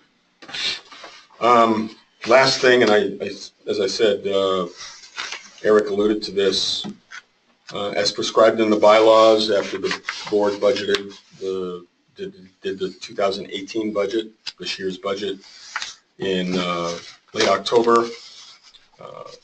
The budget was mailed to all owners in mid-November. And in the absence of a protest by owners prescribed by the bylaws, and we have heard no protest, that budget is automatically ratified at this meeting. So just need that entered into the minutes. Thank you. Hey, Joe, is there anything that would preclude us, kind of similar to what the banks do, to having owners opt into an email communication that's thrown out the mail? Say it again. We have to mail that to every single owner, right? This is expense we have to do every year. This is dictated by Kiowa. But does it have to be mailed? Yes. They can't opt into an email. Hard copy mail. Okay. All right. Yeah. There are very few things we have to hard copy mail. This, notice of the annual meeting, I think that's the only two things. Yeah. Yeah. But we actually do have some people who will not provide us an email account. No, I know. Address. I just handful at this point, but you look at every bank statement and everything else, down to they're one. constantly trying to get you to opt in and quit sending you stuff. So I mean, take mine most down. most other stuff that Kiowa requires, like for instance, the annual disclosure, the budget, all the policies, all that stuff, there's a shopping list. That can go either email or regular mail. But those two things have to be hard copy mailed. Thank you, Joe. Next on the reports, and we're going to go a little outside the lines. Ann was the head of our architectural review committee. Obviously, her resignation leaves us short a committee head, so we don't officially have an architectural review committee report to present in absence, and until we replace that position. I've asked Dave to combine the property report and to stand in for the architectural review committee. Dave, that means you'll describe, and unfortunately one of us will have to make the motion that Dan would otherwise make. We'll do that as we get there. So if you want to start with the property report and then let us know what we need to do on ARC. Okay. Well, it was relatively short. In grounds, which usually this time of year we don't have a grounds report because we're just shoveling snow, but Taryn has continued working on grounds, which is one of the reasons that ran a little bit high. The labor doesn't get accounted that way, but there is some materials to keep her going with some help. So she has continued some of the cleanup and work outside that we normally would be trying this time. The fall PMs, which is mostly the furnaces and checking water heaters, did get completed. I will say when I first came here, we completed in probably 2 to 3 weeks. Now it takes us a couple of months to complete. That's mostly because of the change of the property. In the shoulder season, we could get into 90% of the units, just go through and knock it out. Now we have to contact owners. Gary spends a ton of time contacting owners, setting up times to do it. A lot of furnaces are now under units, up in attics. It's just the nature of the property has changed, and it's more time consuming than it used to be. Not that we work steady 2 months on it, but from start to finish, it takes a while. Mailboxes, Joe addressed. The one thing I'll add to that is we did purchase High Point mailboxes. We just don't have them installed yet. So this is a draft. I think you will see the mailbox item go up when that bill actually shows up. We ordered them last year, but they didn't show up till just this past week. The plumbing work, we continue to have the breaks like we've seen. We always kind of hit an uptick at Christmas because a lot of units that haven't been in use are, so problem might have been hidden does show up. Mark and Curtis and Jesse are currently working on what is ending up being one of the bigger ones we've tackled. It's a lot of vertical stacks starting in the fourth floor going all the way down to the first floor. So they have multiple units opened up, walls opened up. There's also 2 of the units in that stack are a full-time occupant, so we have to contact them, go in during the day, be out a little bit early, secure the unit so they can use it. One of the people involved, his health is fairly poor. She just got out of the hospital, so we have to be pretty cognizant of her needs while we're doing the work. The good news is we've had no freezes this year, so partly it's been a little bit warmer, partly we just with the heat tapes, Mark and his guys have addressed the needs a little better, testing better as we plug them in, so we've done pretty well there. We did have a pretty large water line break, but it was Glacier Clubs just south of the new clubhouse. It cut off water to Pinecone and Gamble Oak. They did respond. They had it back on by about 2:30 in the morning. It broke so it was off for about 12 hours. Snow removal, not much to report there. We've had a few little snowfalls we've cleared, but really nothing to speak of. The south elevator, as far as capitals, I have been in contact with Tyson Krupp. They have a new operations manager. He just came on January 2nd, so they wanted him to have a little time to get familiar with the whole territory, but we have a meeting scheduled sometime in the next few weeks. We will get the replacement of the Central Tower one on the books and going.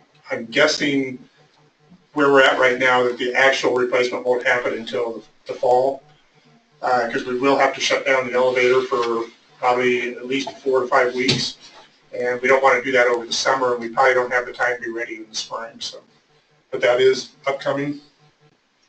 And then personnel, like Joe said, we've been down one guy. Part of the reason for the delay is letting this groove situation sort out, so we knew really what talents we wanted in a new person. And once that's dictated, we'll probably start looking a little more actively. We did replace a night person well, it's been about 6 months now, I believe. I don't know how many of you met Dallas. Great guy. He's worked out really well. His mom actually worked at the pool and spa, Becky, for quite a while. And he's been a great addition to the team and is working out well. And that's everything I have. Has he gone to full-time or is he still part-time? He's part-time. He's 5 nights a week, but it's not 8-hour days. Any questions from the board on the property report? Oh, good report. Any questions from the audience on the property report? Ron? Dave, correct me if I'm wrong, you said that you're going to have a shutdown for a certain period of time for the Central Tower elevator for repair? For replacement. Replacement. Yes. what accommodations are required or sensible for those living on the 5th floor that will no longer have elevator access to their units? All we can do is give notifications. And we can't put in a temporary elevator or anything like that. So one of the reasons we see pushing it back to fall is give plenty of notice that that's coming up, which is one of the reasons we picked the central tower elevator, because that with the central tower elevator working, we have elevator access to every floor. If we lose the south elevator, the central still serves everything. So we felt that was the more important one. So I'm not objecting to the fact that you got to do it. I'm just wondering if we have any obligation for wheelchair access or whatnot to the 5th floor units. There are, what, 15 units up there? Yes. Not to my knowledge. I could look. We'll select groceries from 4 to 5, but if we can't handle that, then maybe we shouldn't be here. So, okay, thank you.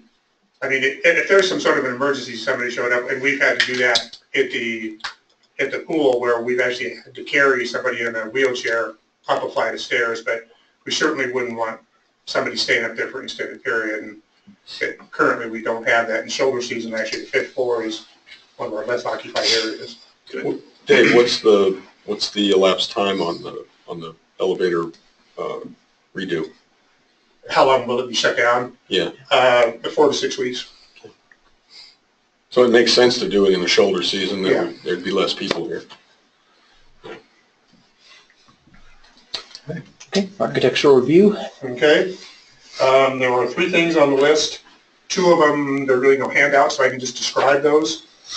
The first one is an owner in Pinecone who redid his ceiling inside his unit, and he would like permission to continue that ceiling replacement out onto his deck. So instead of the darker painted tongue and groove, he would have new tongue and groove with a lighter stain than current, but it would match the ceilings for the people that have put in the gables, and would also match the front roofs we've added. It's essentially the stained cedar you see out front, that kind of reddish, the same thing that's on the trim. It's an existing color on the buildings. He just wants to do the recessed ceiling? Yeah. So do you want to do all 3 at once, or do you want to make motions on each one? I think we'll just handle them one at a time. I'll make a motion that be approved. Second. Second, thank you, Ron. Any discussion by board members on a ceiling replacement for a back deck? Matches are good. It matches, and you'll assure that all the usual provisions are met and whatever. Yep. That is a contractor that's done work here before. Yes. Yep. Any other questions by board members? All in favor signify by saying aye. Aye. All opposed, same sign. Okay, thank you, Dave. Next. The second one is up at High Point. An owner wants to add a gas heat stove and a new furnace, and he wants to go through a roof penetration with both of them.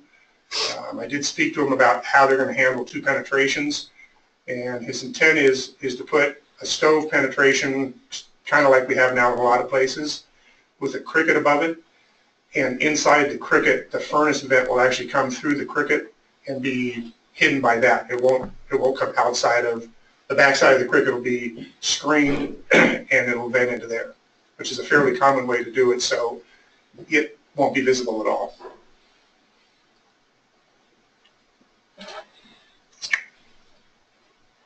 What's a cricket, Dave? Look at some of the pipes that Cheers. Those the prehistoric animal. Yeah. It diverts the snow around pipes, so if the snow shifts, it won't damage the pipe. Sure. It's a dormer. It's this shape of thing and at the upper side of the chimney pipe, and it diverts the snow around it. Yeah, and snow and ice around it. Not a very descriptive term. Doesn't look like a cricket at all. I don't know where that name came from. I couldn't tell you Do we have precedent? that. I'm sorry, I'll make a motion that we accept this so we can discuss it. Is there a second? Second. Okay. As far as the view from the outside, yes, we have vents coming off the stoves or fireplaces with crickets above them. I don't know that we ever had one with a vent inside it, but that's not really visible. That doesn't change the look at all. It would seem to be the same thing we do when we do the we've approved those stoves a bunch of times. Yeah. Or the fireplaces a bunch of times. I don't know if we have too many stoves, do we? Well, whatever they call them. Yeah. They actually are a fair number. And actually, the solution to venting a furnace compared to some of the ways people have had to vent them, this is a pretty good solution. Okay. And once again, it's a contractor that's done a lot of work up here and we've had good luck with. He doesn't understand that global warming is coming and he's not going to need these devices. I don't need the contractor cares. How about the people in Houston? Is this converting a electric heat to gas? It's converting heat panels to a gas furnace. Yeah, which is electric to gas. Yeah. Any other questions for Dave from board members? I see nothing from the audience. I'll throw a comment out. Okay. It sounds to me like you're going to approve it, but Kiowa tends to be pretty liberal on the side of owners wanting to improve the energy consumption in their units. Convert away from electricity, particularly. Yeah. Yep. Yep. Any other questions? Okay. All in favor, signify by saying aye. Aye. Opposed, same sign. Okay. Project number 3. The third one is a two-part one. They want to add a window out.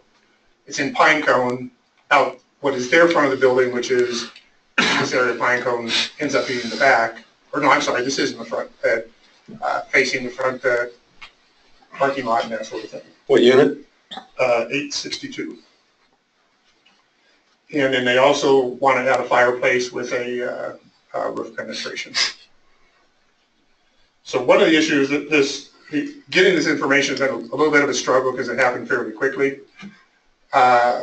We walked around with some of the, or I walked around with some of the board yesterday, looked at, one of their comments was they're actually taking the plans that somebody else used and copying those pretty much verbatim. In looking closer since then, with some information that came in later, everything's the same except for the two things that they're asking the architectural committee. One is the first one doesn't have a stove, so there's no roof penetration, but those are fairly standard. And it ends up, what the contractor turned in, the window we looked at, it's not the same size as what I thought it was. So we looked at a window that was 4 feet wide and 1 foot tall. And the contractor's note said it's 30 inches wide and 16 inches tall. So in your mind's eye, make them a little bit narrower and a little bit taller. I do have a handout that the board can look at. Let me pass those around. Actually, I get one from the board. We'll just ship them out. I'm sorry, you said there was 30 inches wide by how tall? 16 inches. 16 inches, okay.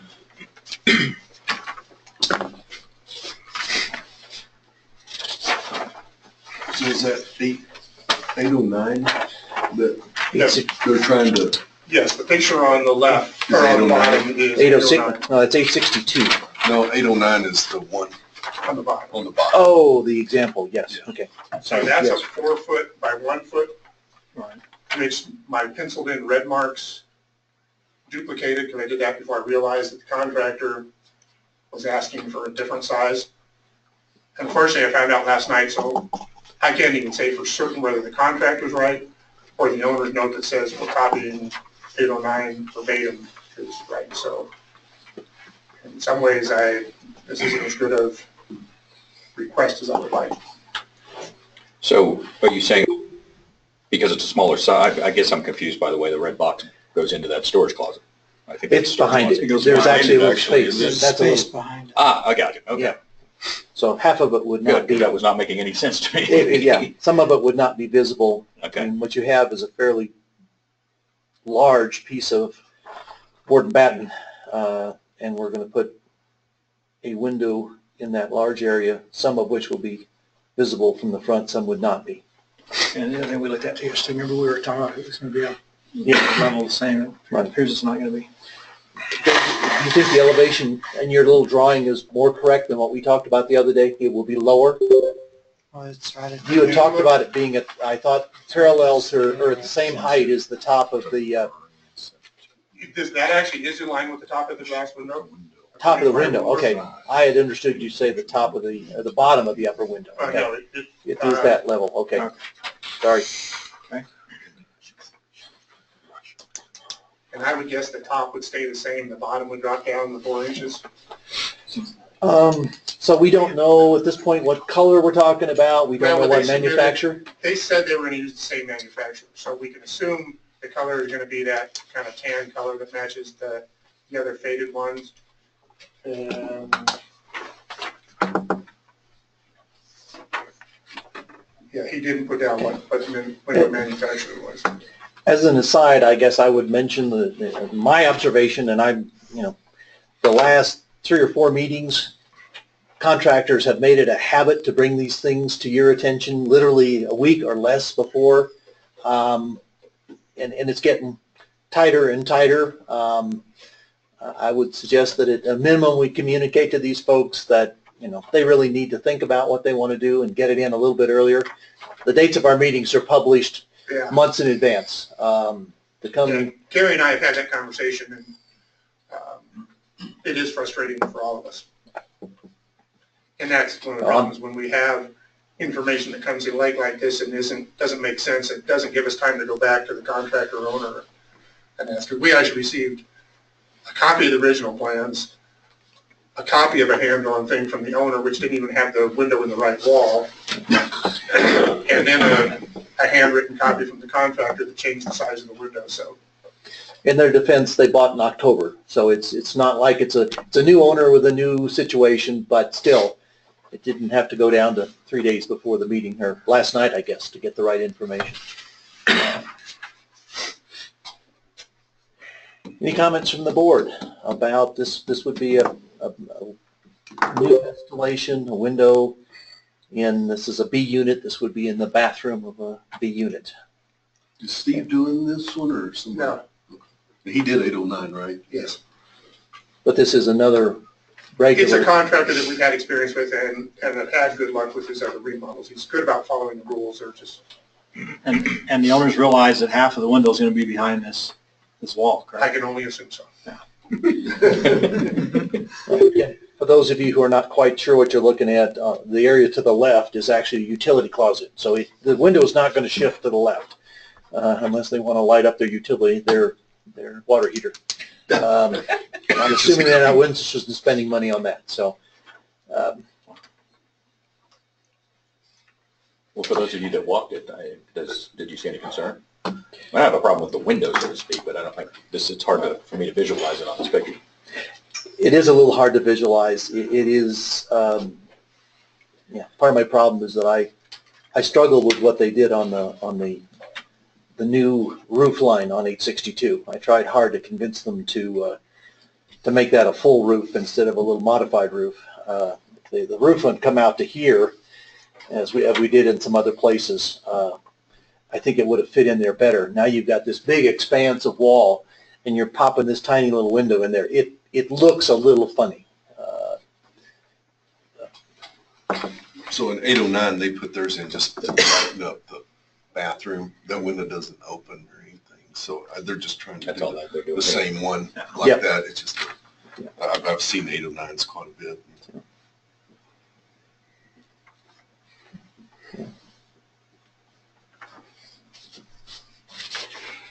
Any other comment or question from the board? Any comment from the audience? I know you're kind of at a disadvantage, but you understand the concept. There are several of these windows around the property. It's been a frequent addition the last 4 or 5 years.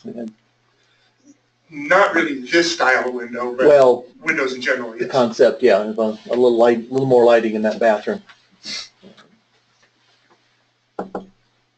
I think just a comment, I think it sounds like Dave is not totally sure what they're wanting. So, like you said, you don't know whether their drawing's right or contractor's drawing is right. Yes. Does that matter? Well, from a maintenance standpoint, no.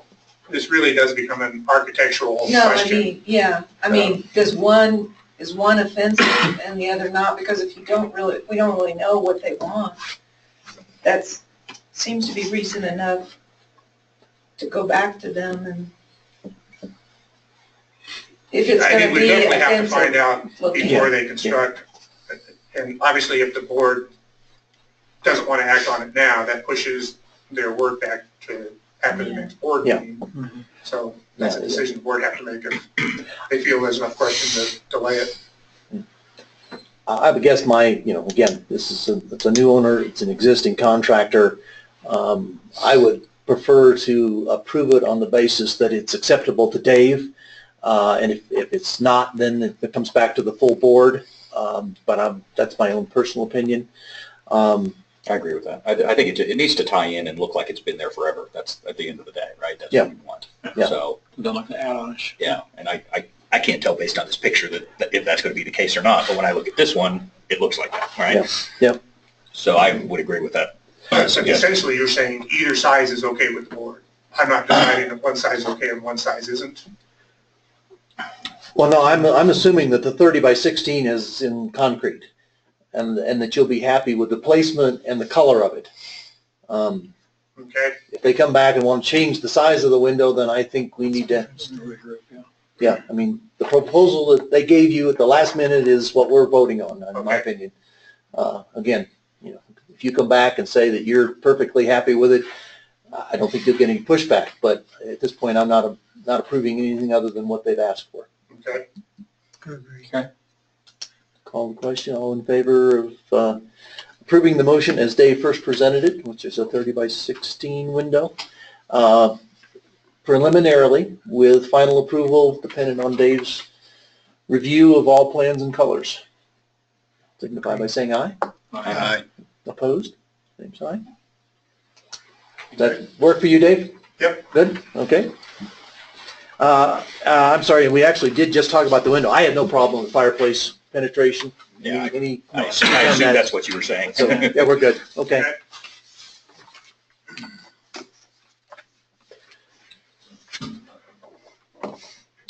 Okay, we are at 11:35.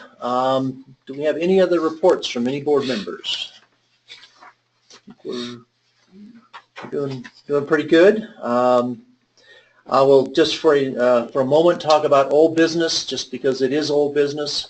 As we discussed at the last meeting, we have an owner who has made a request to the board for a boundary realignment. The board addressed the question at the last meeting and made a motion and approved to refer the item to a vote of the entire ownership. That was passed unanimously. The individual in question elected to ask for a rehearing on the decision-making process of that. That was taken to mediation. The board responded quickly and affirmatively to the request for mediation. The mediation was held yesterday. Unfortunately, with the assistance of the mediator, no progress was made in resolving the issue.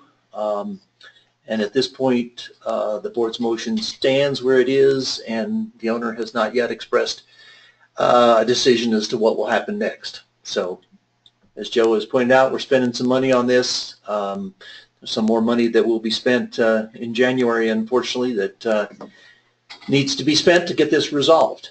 I have nothing further to add. If there are any questions from the board, I'll try and answer them, but the actual mechanics of the mediation are privileged conversation.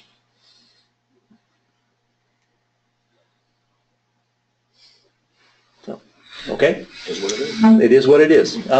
Okay, I will just do a little bit of housekeeping. I'm going to open it up for new business. We will, as a board, right after we've finished new business, adjourn for an executive session. We will not adjourn the meeting. We'll just adjourn to an executive session. After the executive session is over, we will come back, and assuming there's no more new business, we'll be here for about 1 minute. We will adjourn and be done. But we cannot adjourn the meeting until the executive session is complete. Hopefully that makes sense. We've done this frequently enough that I think everybody's on board. So I'll open it up for new business. Anybody on the board first? New business that you need to bring to the attention of any board member? Hopefully not, since you had your chance to contribute to the agenda. Ron? Ron Hyman, 504-505. It's actually old business. a note that we had no water and sewer report. Is there a specific reason for that, since it accommodates 20% of our budget? Only because we have nothing to report. We're making efforts to get an audience with Mr. Carlton. Part of what will be discussed in executive session refers to that topic. No decisions will be made in executive session. As you well know, we don't make those decisions there. They'll come back. But at this point, we have made request to Mr. Carlton for a face-to-face meeting with one or more board members. He has expressed willingness to do that, but calendars have not yet matched. We hoped actually to maybe have a shot at doing it this week. It didn't happen. Okay. We're moving forward, but slowly. Second item, and again, it's old business. I know that this board had discussed at length signage for Tamaron and improved or updated signage for Tamaron, and I noted as I approached Tamaron, the ultimate solution right now is removal of all Tamaron signage with the exception of one blue DOT sign. Is that the final? That is not the final situation. I mean, first we have to have some agreement on what we would like to do jointly. If we can agree on what that site-wide proposal looks like, including highway signage, that'll be great.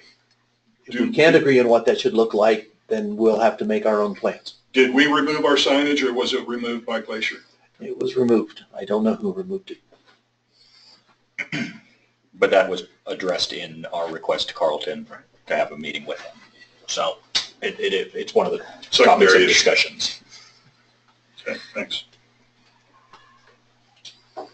We do not own any property up there, as you appreciate. Well, I understand. Yeah. Mr. Prisby. This was asked in the chat log, and I've gotten several people asking about this. What are the chances that we can have a recycling center? Well, unfortunately, Ann had agreed to be the chair of the recycling committee. I'm committed to that, and I know Ann was.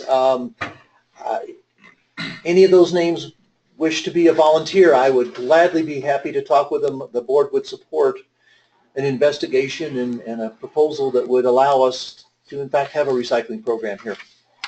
Love to do it. Does Glacier have a recycling? They do. They do. And we don't have access to it. My understanding is it's available for a price. The informal price I heard was probably, if you multiply that times how many units we have, unaffordable. But that was one of the things Ann was going to work on, was to say, okay, I think with the estates, Rockwood Estates as well has a dumpster there, you know, but we can't just have our folks running down there. So it's got to be a plan. It's got to have a program, and of course, as you appreciate, the seasonality of it becomes enormous. Not much to worry about in the second week of November, but 4th of July weekend is huge. So, but I would absolutely look for a volunteer who could help us. I'd like to have that option available to owners at a minimum.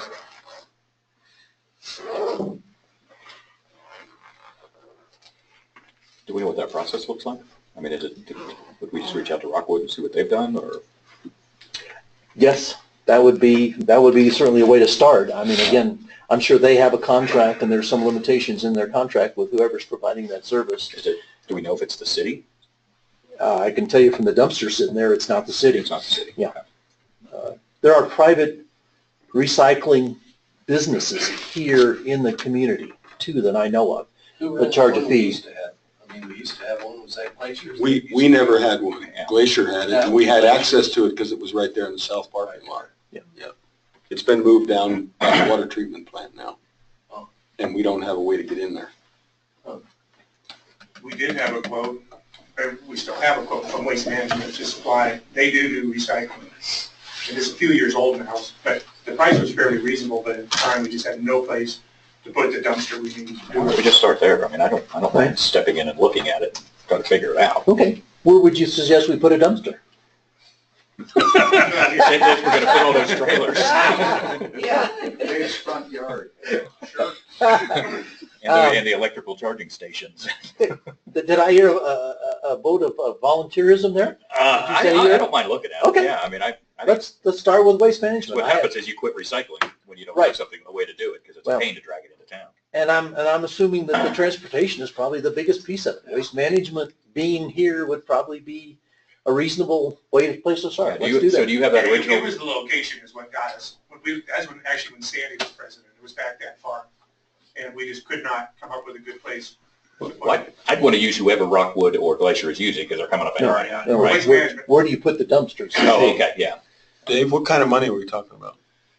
You know, it was only a few $1,000s a year. Okay. Wow. I was just, the reason I ask is, you know, we're at the beginning of the fiscal year and we haven't budgeted for it. If it's only a couple $1,000s, then that's probably something we can absorb. You know, Yeah. so we don't have to wait till 2019. No, Well, Absolutely. And, if you can get that proposal, do you still have it? I Yes. can hunt it up right Yeah, send it over to us. Update, The same yeah. person that gave it to us still works for Waste Management, so Okay. she can update it.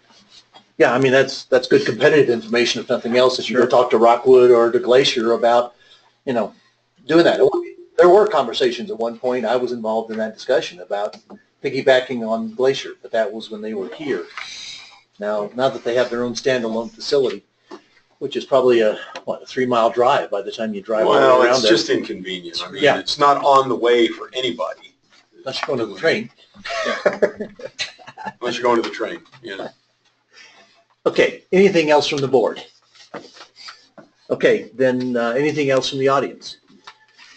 We stand temporarily adjourned and then move to executive session. Thank you all for your participation and your cooperation. Have a great day and may it snow before the sun rises.